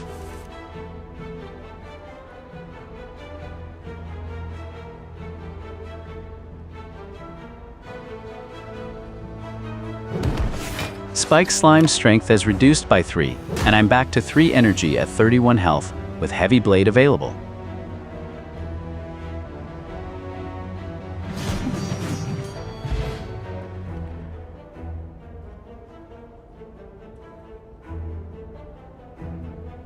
The slimes are cleared and Burning Blood brought me to 35 health. Now I'm weighing gold, Entropic Brew, or a card. I took the 14 gold, bringing the bank to 65. The remaining reward is Entropic Brew or a card.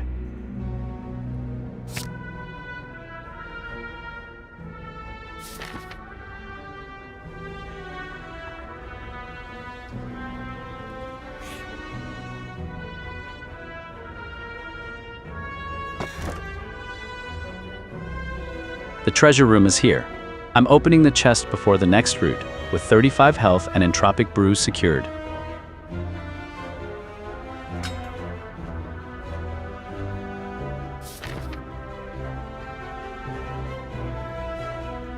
The chest offers xhigh, or the Sapphire Key. I'm weighing immediate dexterity scaling against locking and heart progress.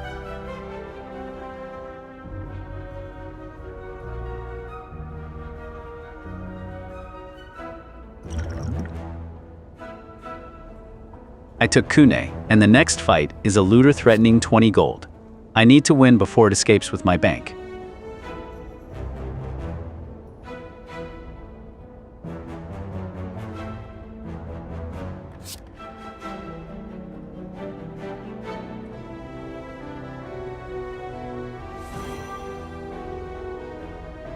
A combat reward offers Battle Trance, Power Through, or Warcry.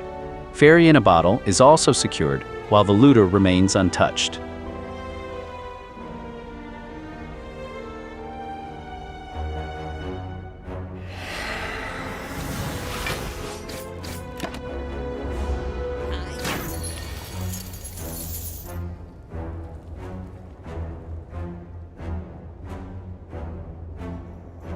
I added Battle Trance and softened the looter to 35, but it stole 20 gold.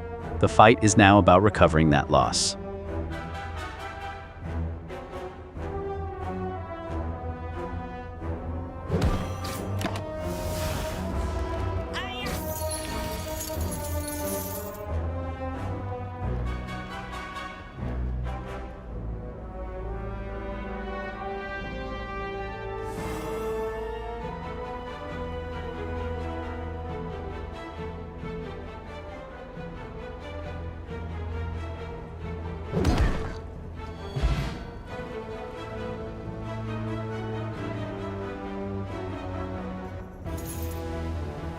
The looter is down and I recovered 40 stolen gold. At 32 health, I'm choosing between another 16 gold and a card.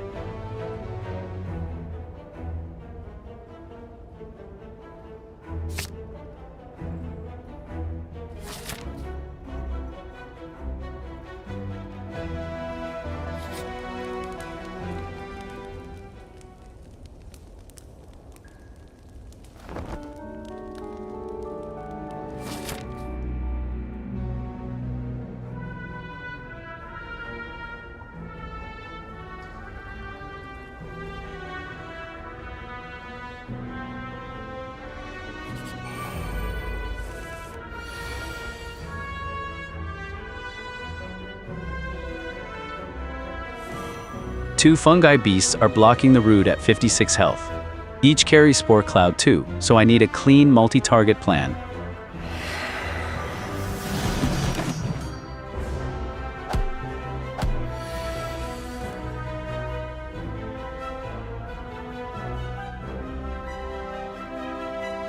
I nearly split both fungi beasts, dropping them to 11 and 12, but took 8 damage for the tempo.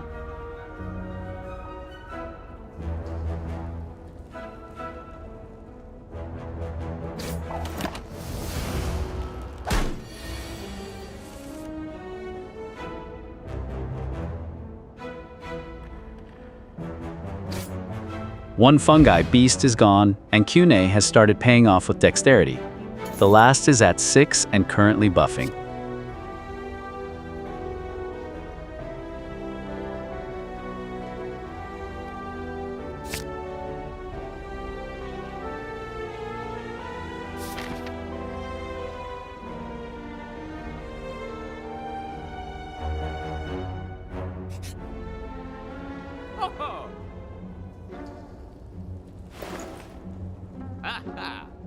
I chose the merchant route and arrived with 100 gold, 50 health, and fairy in a bottle still available.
The Flaming Elite is 3 sentries with regeneration and artifact.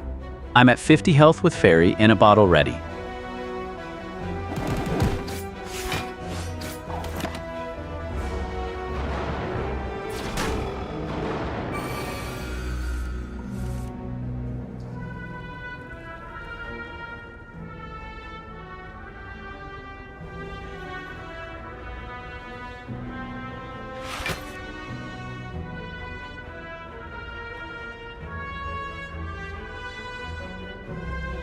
I banked 9 block without changing the sentry spread. Heavy Blade is ready, but the empowered fight still needs damage.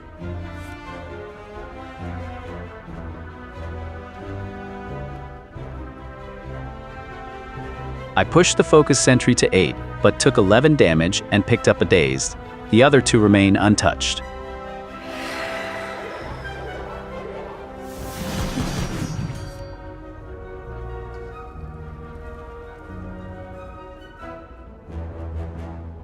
I removed the focus sentry and softened the other 2 to 29 and 26. The fight finally has a manageable shape.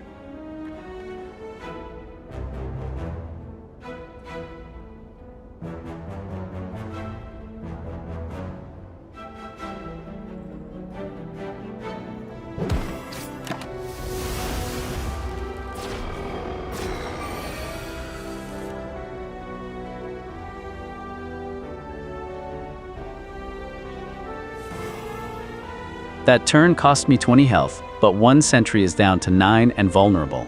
I'm at 12 health with Fairy and a bottle remaining.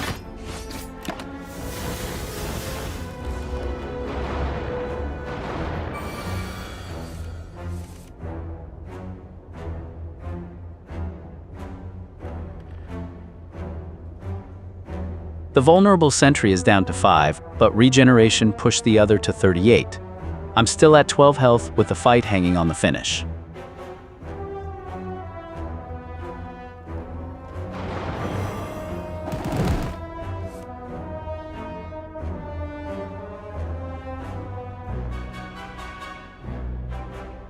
I finally removed one sentry, but took 2 more damage. The last is at 34 and vulnerable, with me barely alive at 10.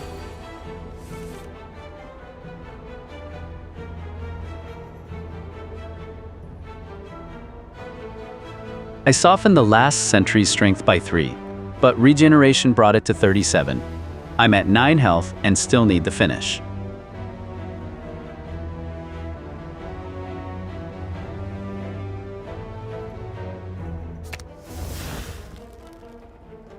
I spent 1 energy and now have a card selection grid open. The last sentry remains at 37 HP, while I'm at 9.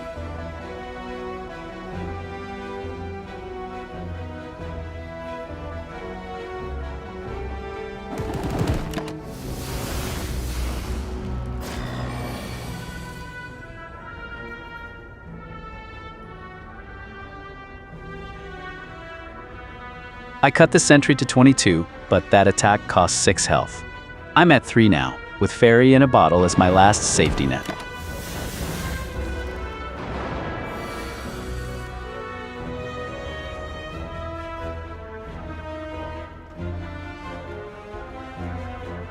I brought the sentry to 9 and vulnerable 2 without losing health. At 3 HP, the finish is finally within striking distance.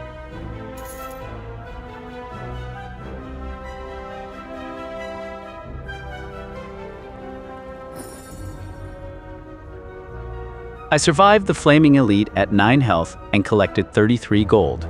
The Emerald Key, Regal Pillow, Entropic Brew, or a card remain.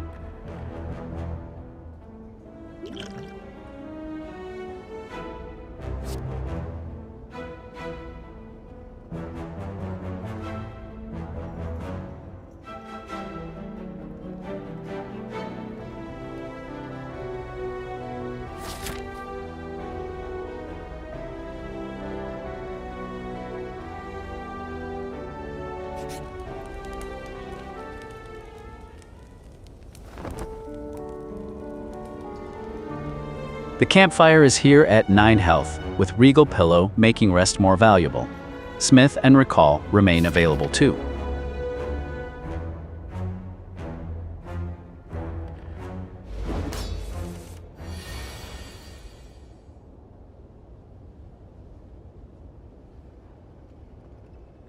The Act 1 boss is Hexaghost at 264 HP. I'm entering with 48 health, both potions and the Emerald Key secured.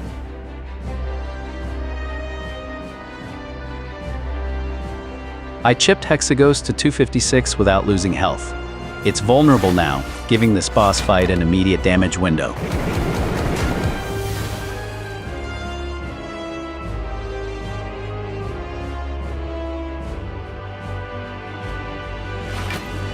I chipped Hexaghost to 249 and lowered its strength by 3, paying only 2 health for a useful defensive swing.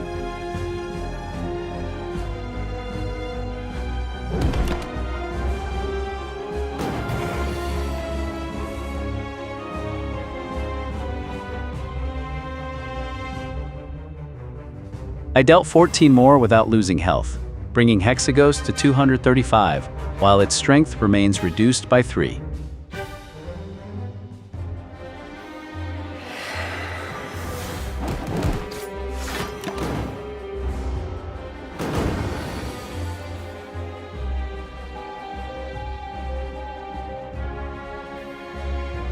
I dealt 21 more damage and only paid 2 health, bringing Hexaghost to 214, while its strength stays reduced.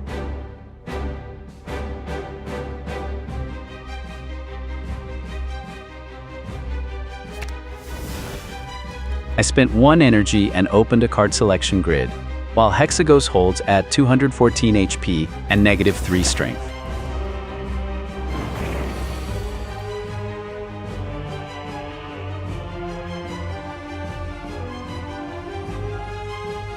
I lowered Hexagos' strength to -6, while it dipped to 208, and started buffing. The defensive race is still under control.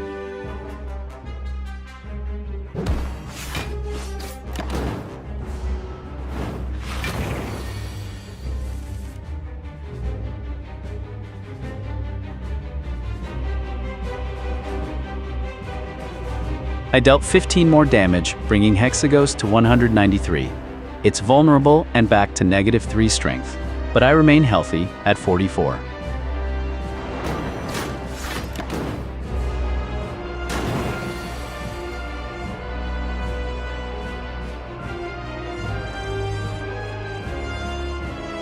I only chipped Hexagos to 190 and paid 3 health, but its strength remains reduced and vulnerable is still active.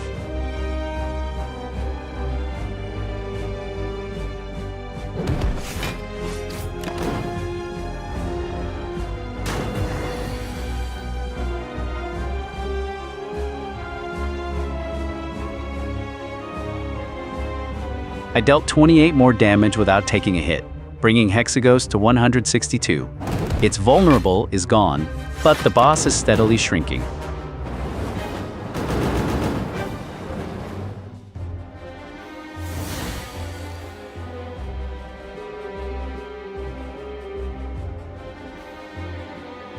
I dealt 15 more damage and took only 2, bringing Hexagos to 147, while its strength remains reduced by 3.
Fire Potion and the upgraded burns dealt 50, dropping Hexagos to 58.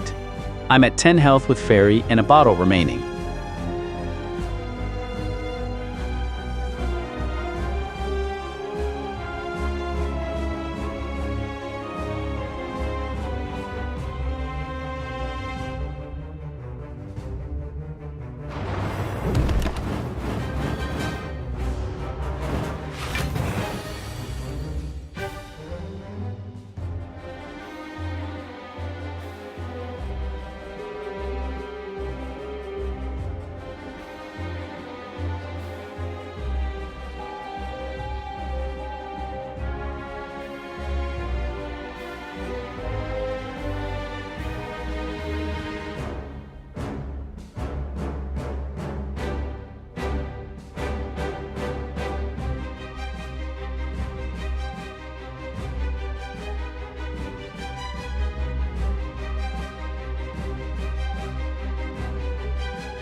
Hexaghost is down to 25, but I'm at 6 with no potion left.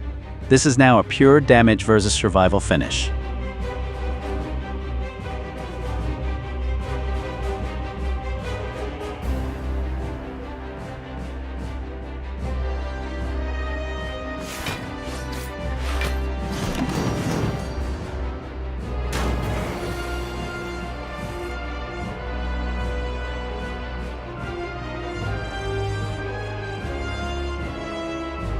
I pushed Hexaghost to 15, but paid 2 more health. At 4 HP, the next exchange decides everything.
Attempt 8 ended on floor 16.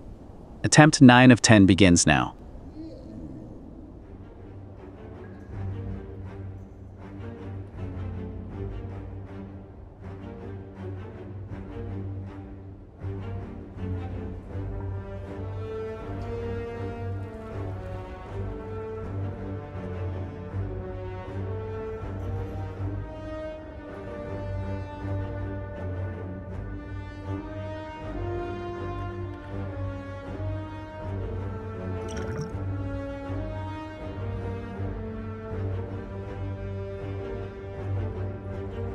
I'm taking the 3 potion option, preserving burning blood, and giving this fragile opening more ways to survive.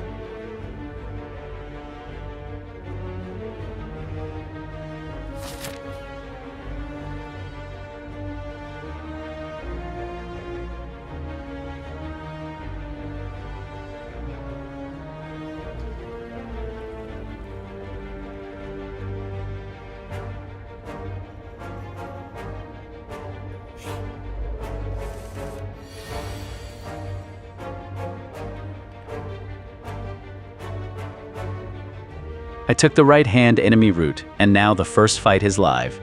3 energy gives me room to balance damage and defense.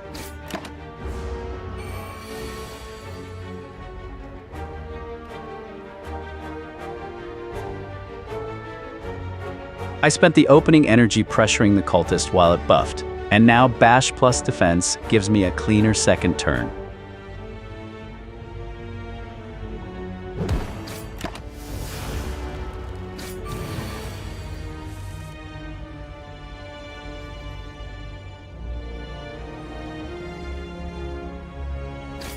I took the hit, but bash and strike pushed the cultist to 20. Now its strength makes ending this fight the priority.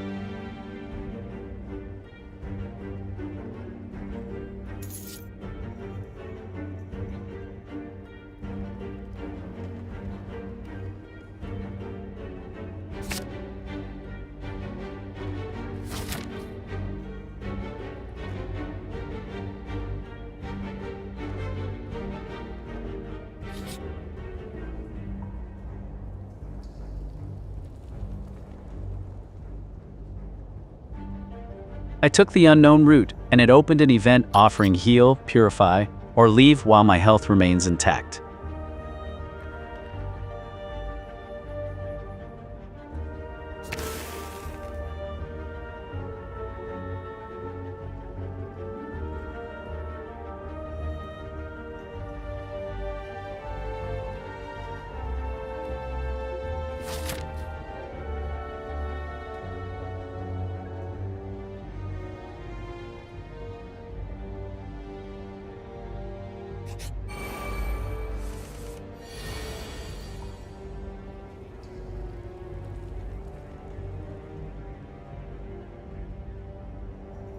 The next room is a 2-loss fight at full health, so I'm balancing quick damage against their curl-up retaliation.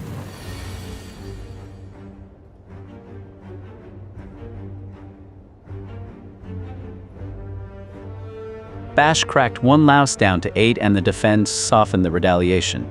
Now I need to finish that vulnerable target quickly.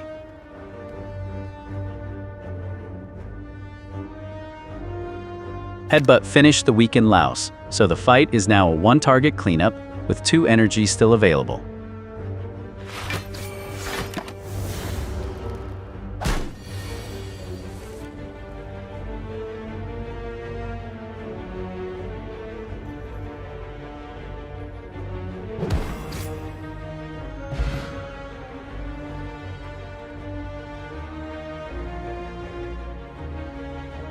Bash and strike finished the last louse, and burning blood brought me back up. Now the reward is between gold and a card.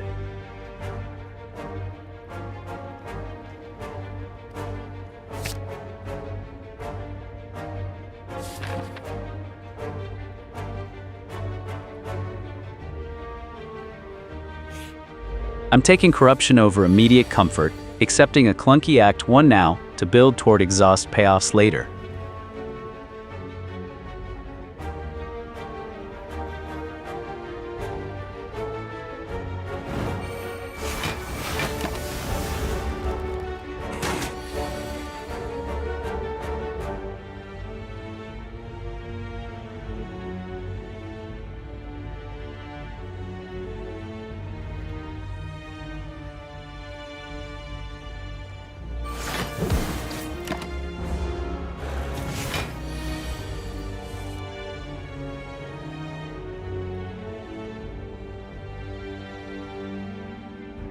Bash and strike cut the jaw worm to 26 without costing more health, but its strength 5 makes the next exchange urgent.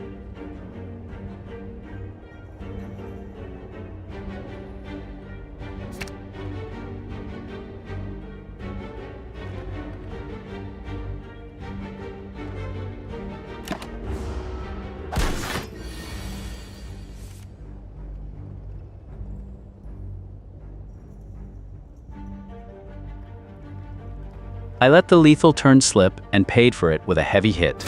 The jaw worm is still at 4, but now I can finish it.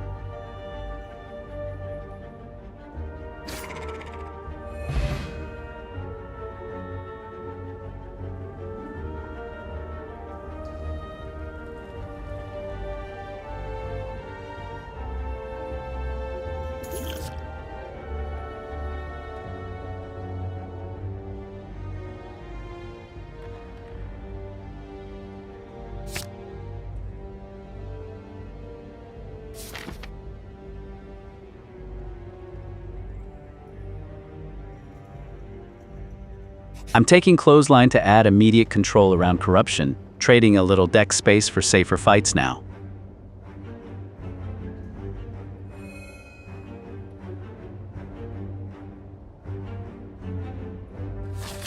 I chose the box, taking the event's unknown upside while keeping our health and potion resources intact.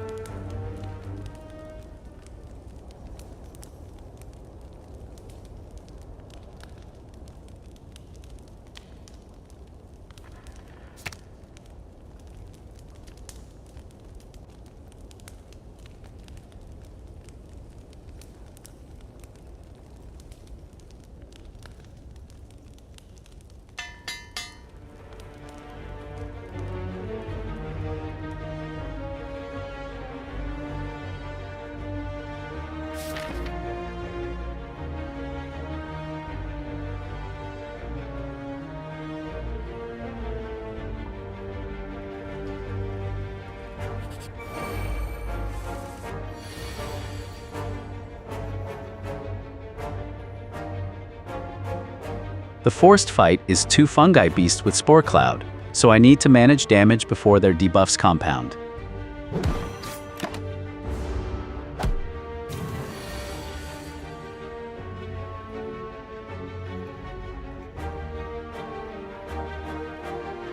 I dropped 1 fungi beast to 9 but absorbed the attack. Its strength 5 means finishing that vulnerable target comes first.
The last fungi beast is down, Burning Blood restored my health, and this reward offers gold, power potion, or a card.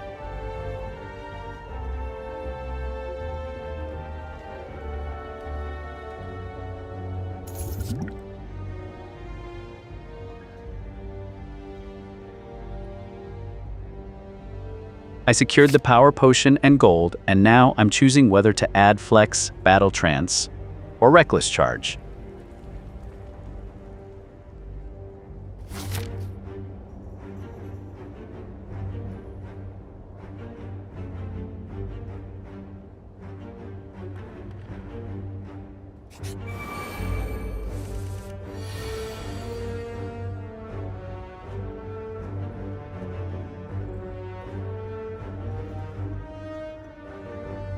The elite line is Live, 3 sentries, 1 attacking and 2 preparing debuffs, with 3 energy to start the fight.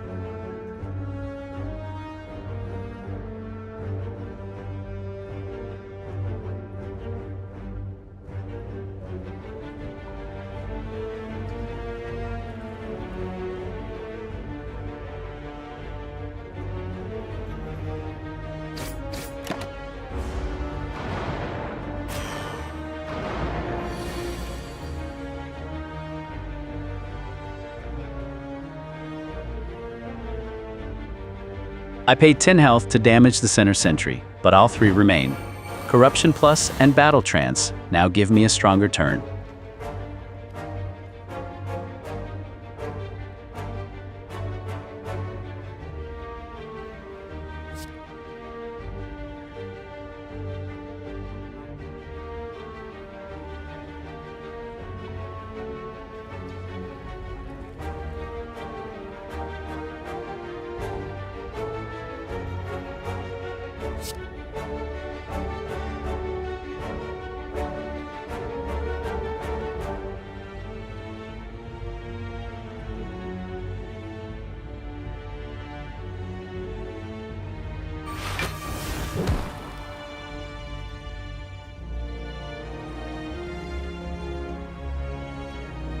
Combust is online and Headbutt cut the center sentry to 23, while 5 block cushions the incoming attacks and dazed cards multiply.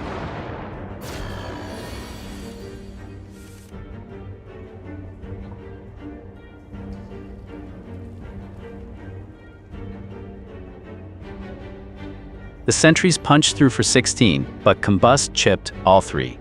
Now the center one is at 18 and I have free defense available.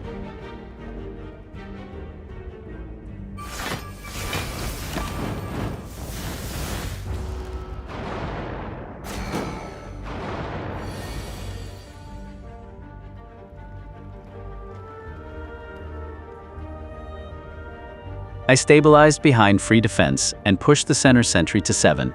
1 kill is close, but both flanks still threaten.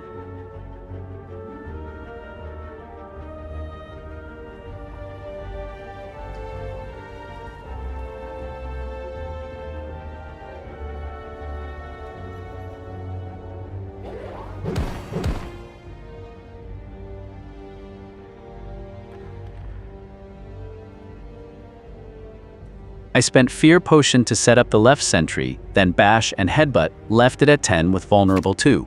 The center remains at 7.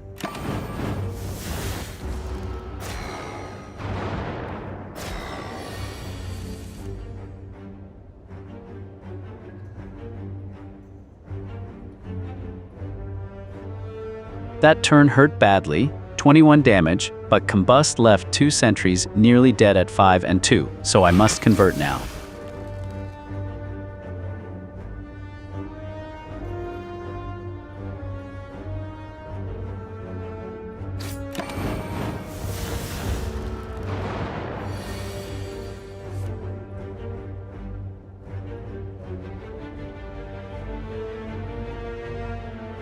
The 2 weakened sentries are gone, leaving 1 at 14 HP. I took only a glancing hit and can now finish the elite.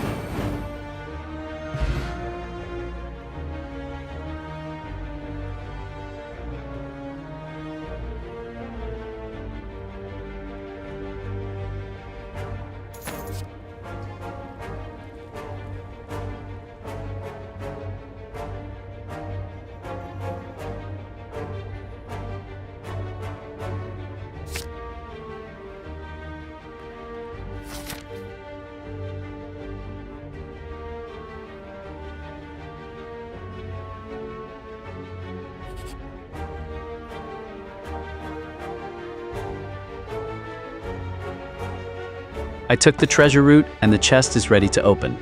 Health is still the main constraint after that elite.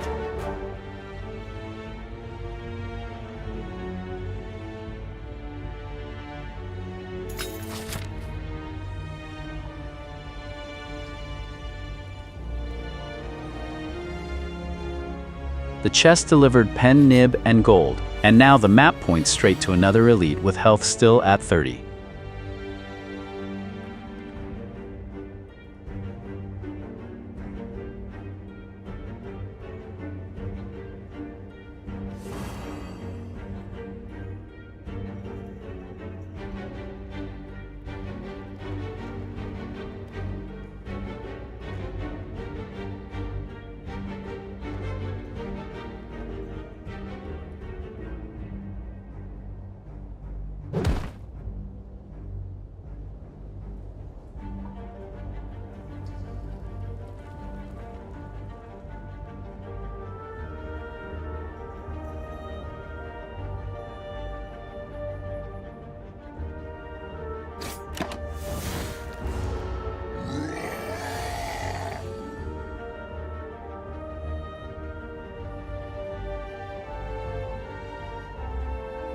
I kept the opening damage rolling, leaving Knob at 75. Now Anger 3 and an Adaptive of Turn make every hit matter.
I committed to the damage race, but Nob's attack was lethal at 22 HP. Run 9 ends here before the relic payoff.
Attempt 9 ended on floor 10. Attempt 10 of 10 begins now.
That input didn't visibly resolve the event. Both rewards remain available, so I'm still choosing between tempo and durability.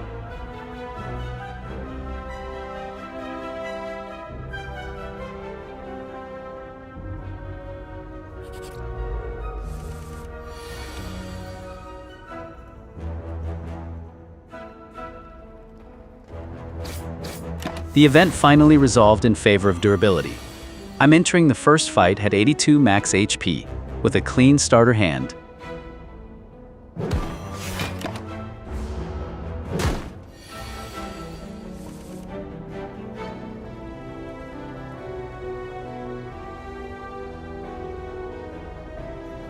I pushed the slime down but gave up a clean defense, taking a hit and leaving it vulnerable for the next exchange.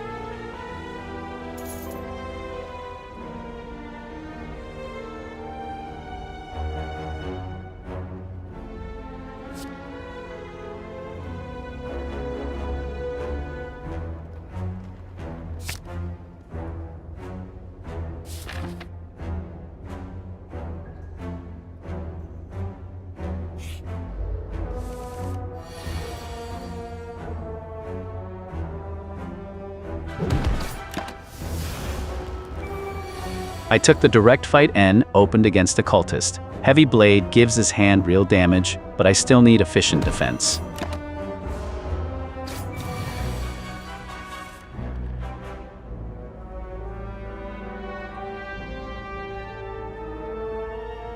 I've pushed the cultist into finishing range, but its scaling is online now. The next exchange has to be decisive and protected.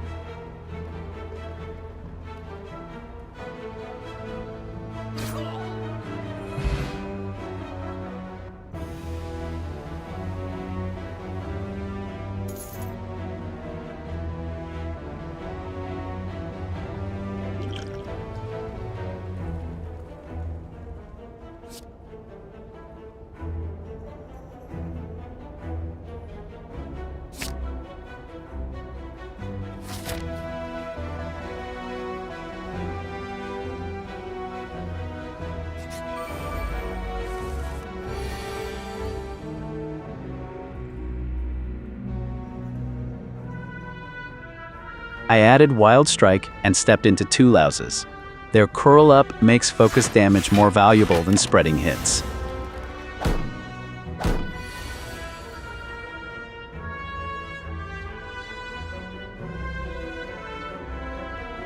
That opening cycle didn't change either louse's health, but I'm still unhurt and can punish the one choosing to buff.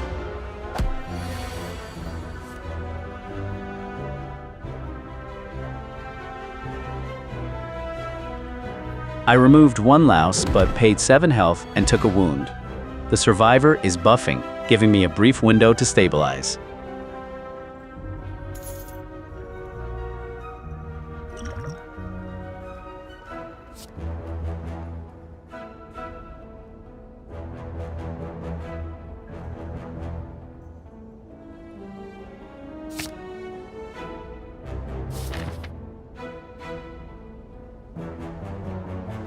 I converted the reward into gold and liquid memories. Now the card choice is Warcry, Body Slam, or Blood for Blood.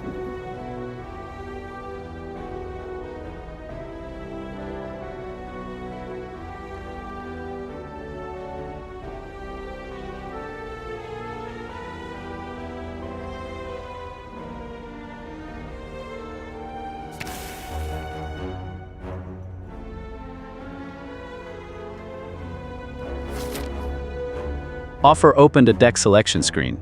I'm choosing among my cards, but no removal is visibly confirmed yet.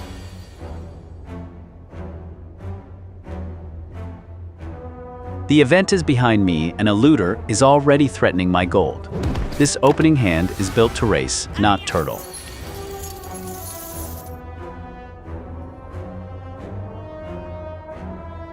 The looter got paid for my hesitation.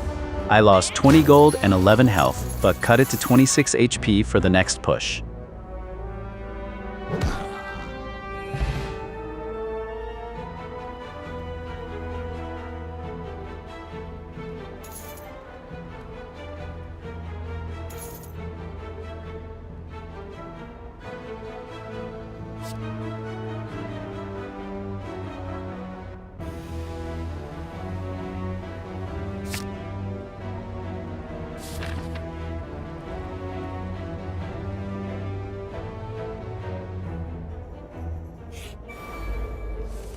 The final reward is a defensive fork, Rage, True Grit, or Metallicize, each shaping how this deck survives later fights. The Root delivered a normal fight. Fungi Beast is buffing beside a Spike Slime, and Metallicize gives this awkward hand some staying power.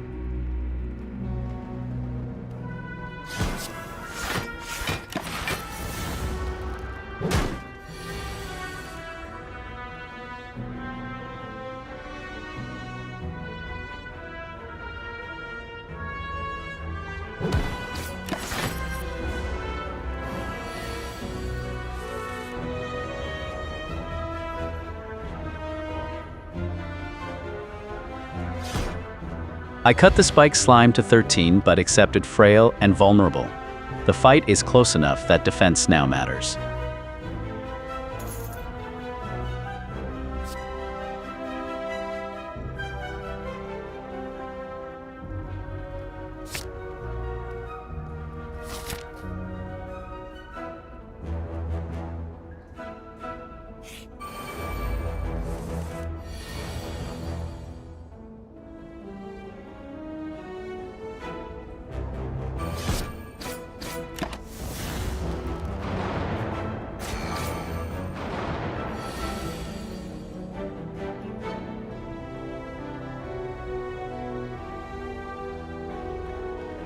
I spent liquid bronze for thorns and nearly dropped 1 sentry, but the elite still cost me 10 health.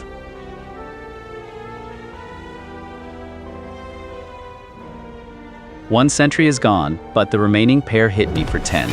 At 36 HP, I need to convert this strong hand quickly.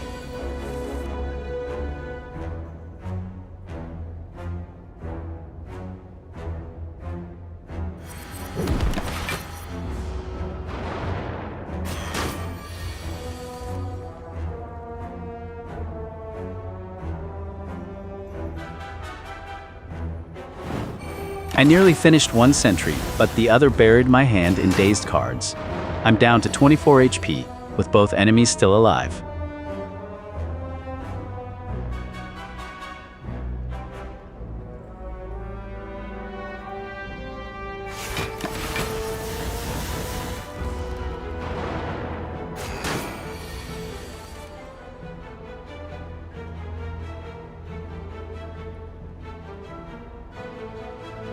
The low health sentry is down to 2, but I lost another 2 health. At 15 HP, there's no room for delay.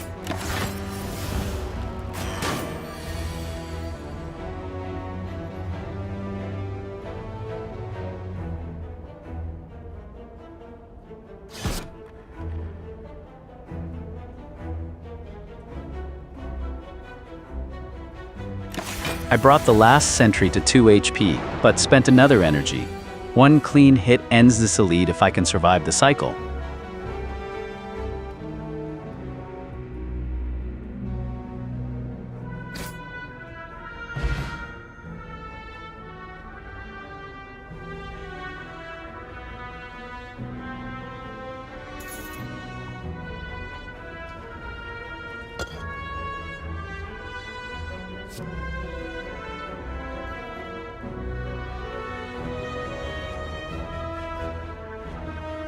Lantern is secured and the gold is banked.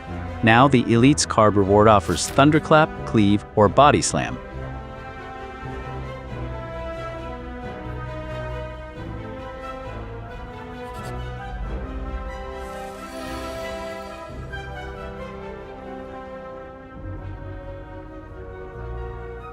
The next room is a Slaver at 14 HP, but Lantern gives me 4 energy to make this opening exchange count.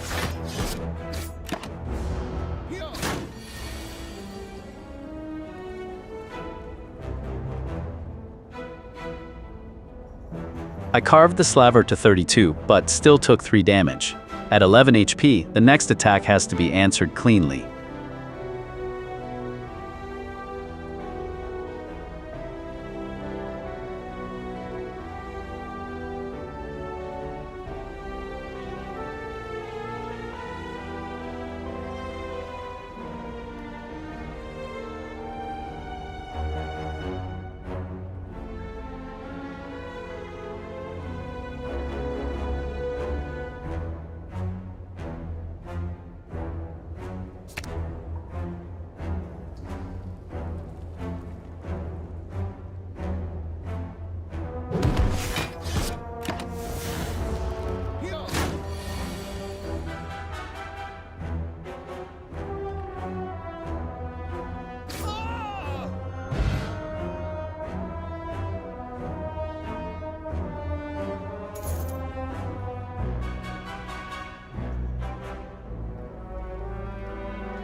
I took the strength potion and banked the gold.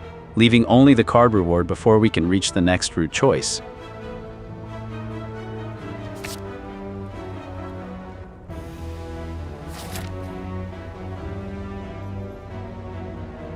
I took Flex and cleared the reward screen. Now the run's next priority is reaching a campfire before this 9 HP becomes a problem.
The rest bought me breathing room, but another looter is threatening 20 gold. 4 energy gives me a chance to control this fight early.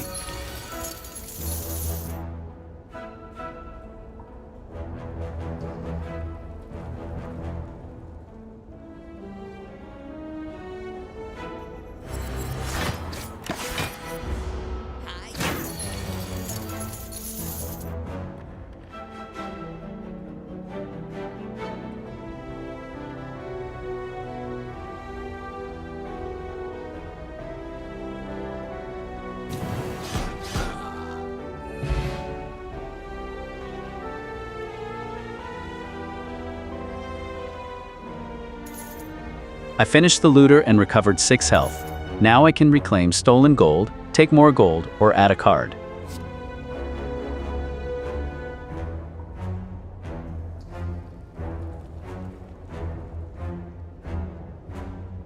I took the gold, leaving only the card reward at 30 HP before the next route decision.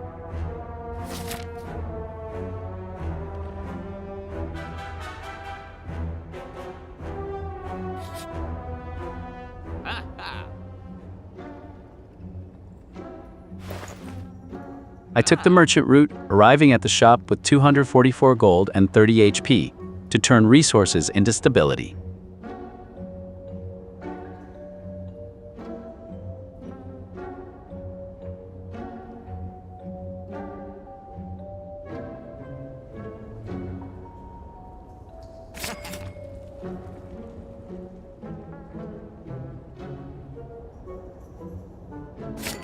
I'm committing the shop to feel no pain, a weak source, and the purge, rather than adding more raw attacks.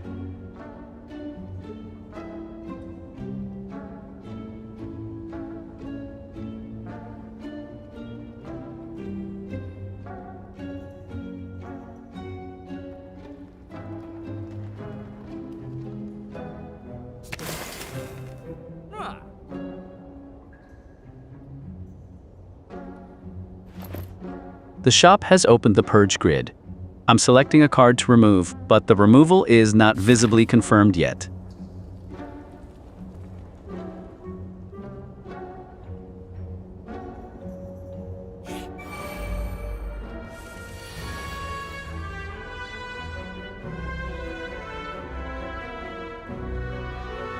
The shop is behind me and 2 fungi beasts are both buffing. 4 energy gives me room to establish defense and pressure one down.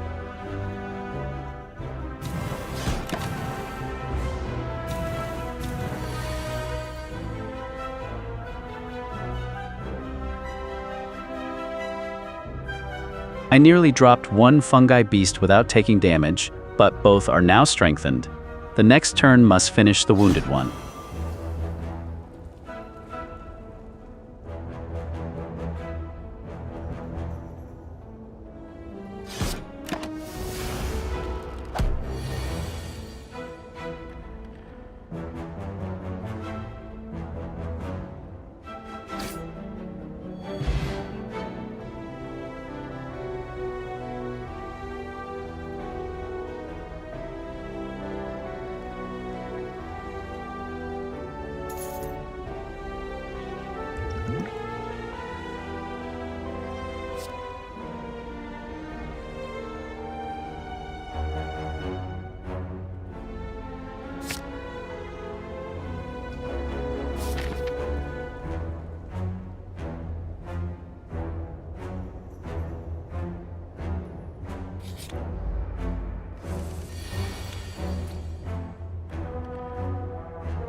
10 attempts are complete, and that concludes today's campaign.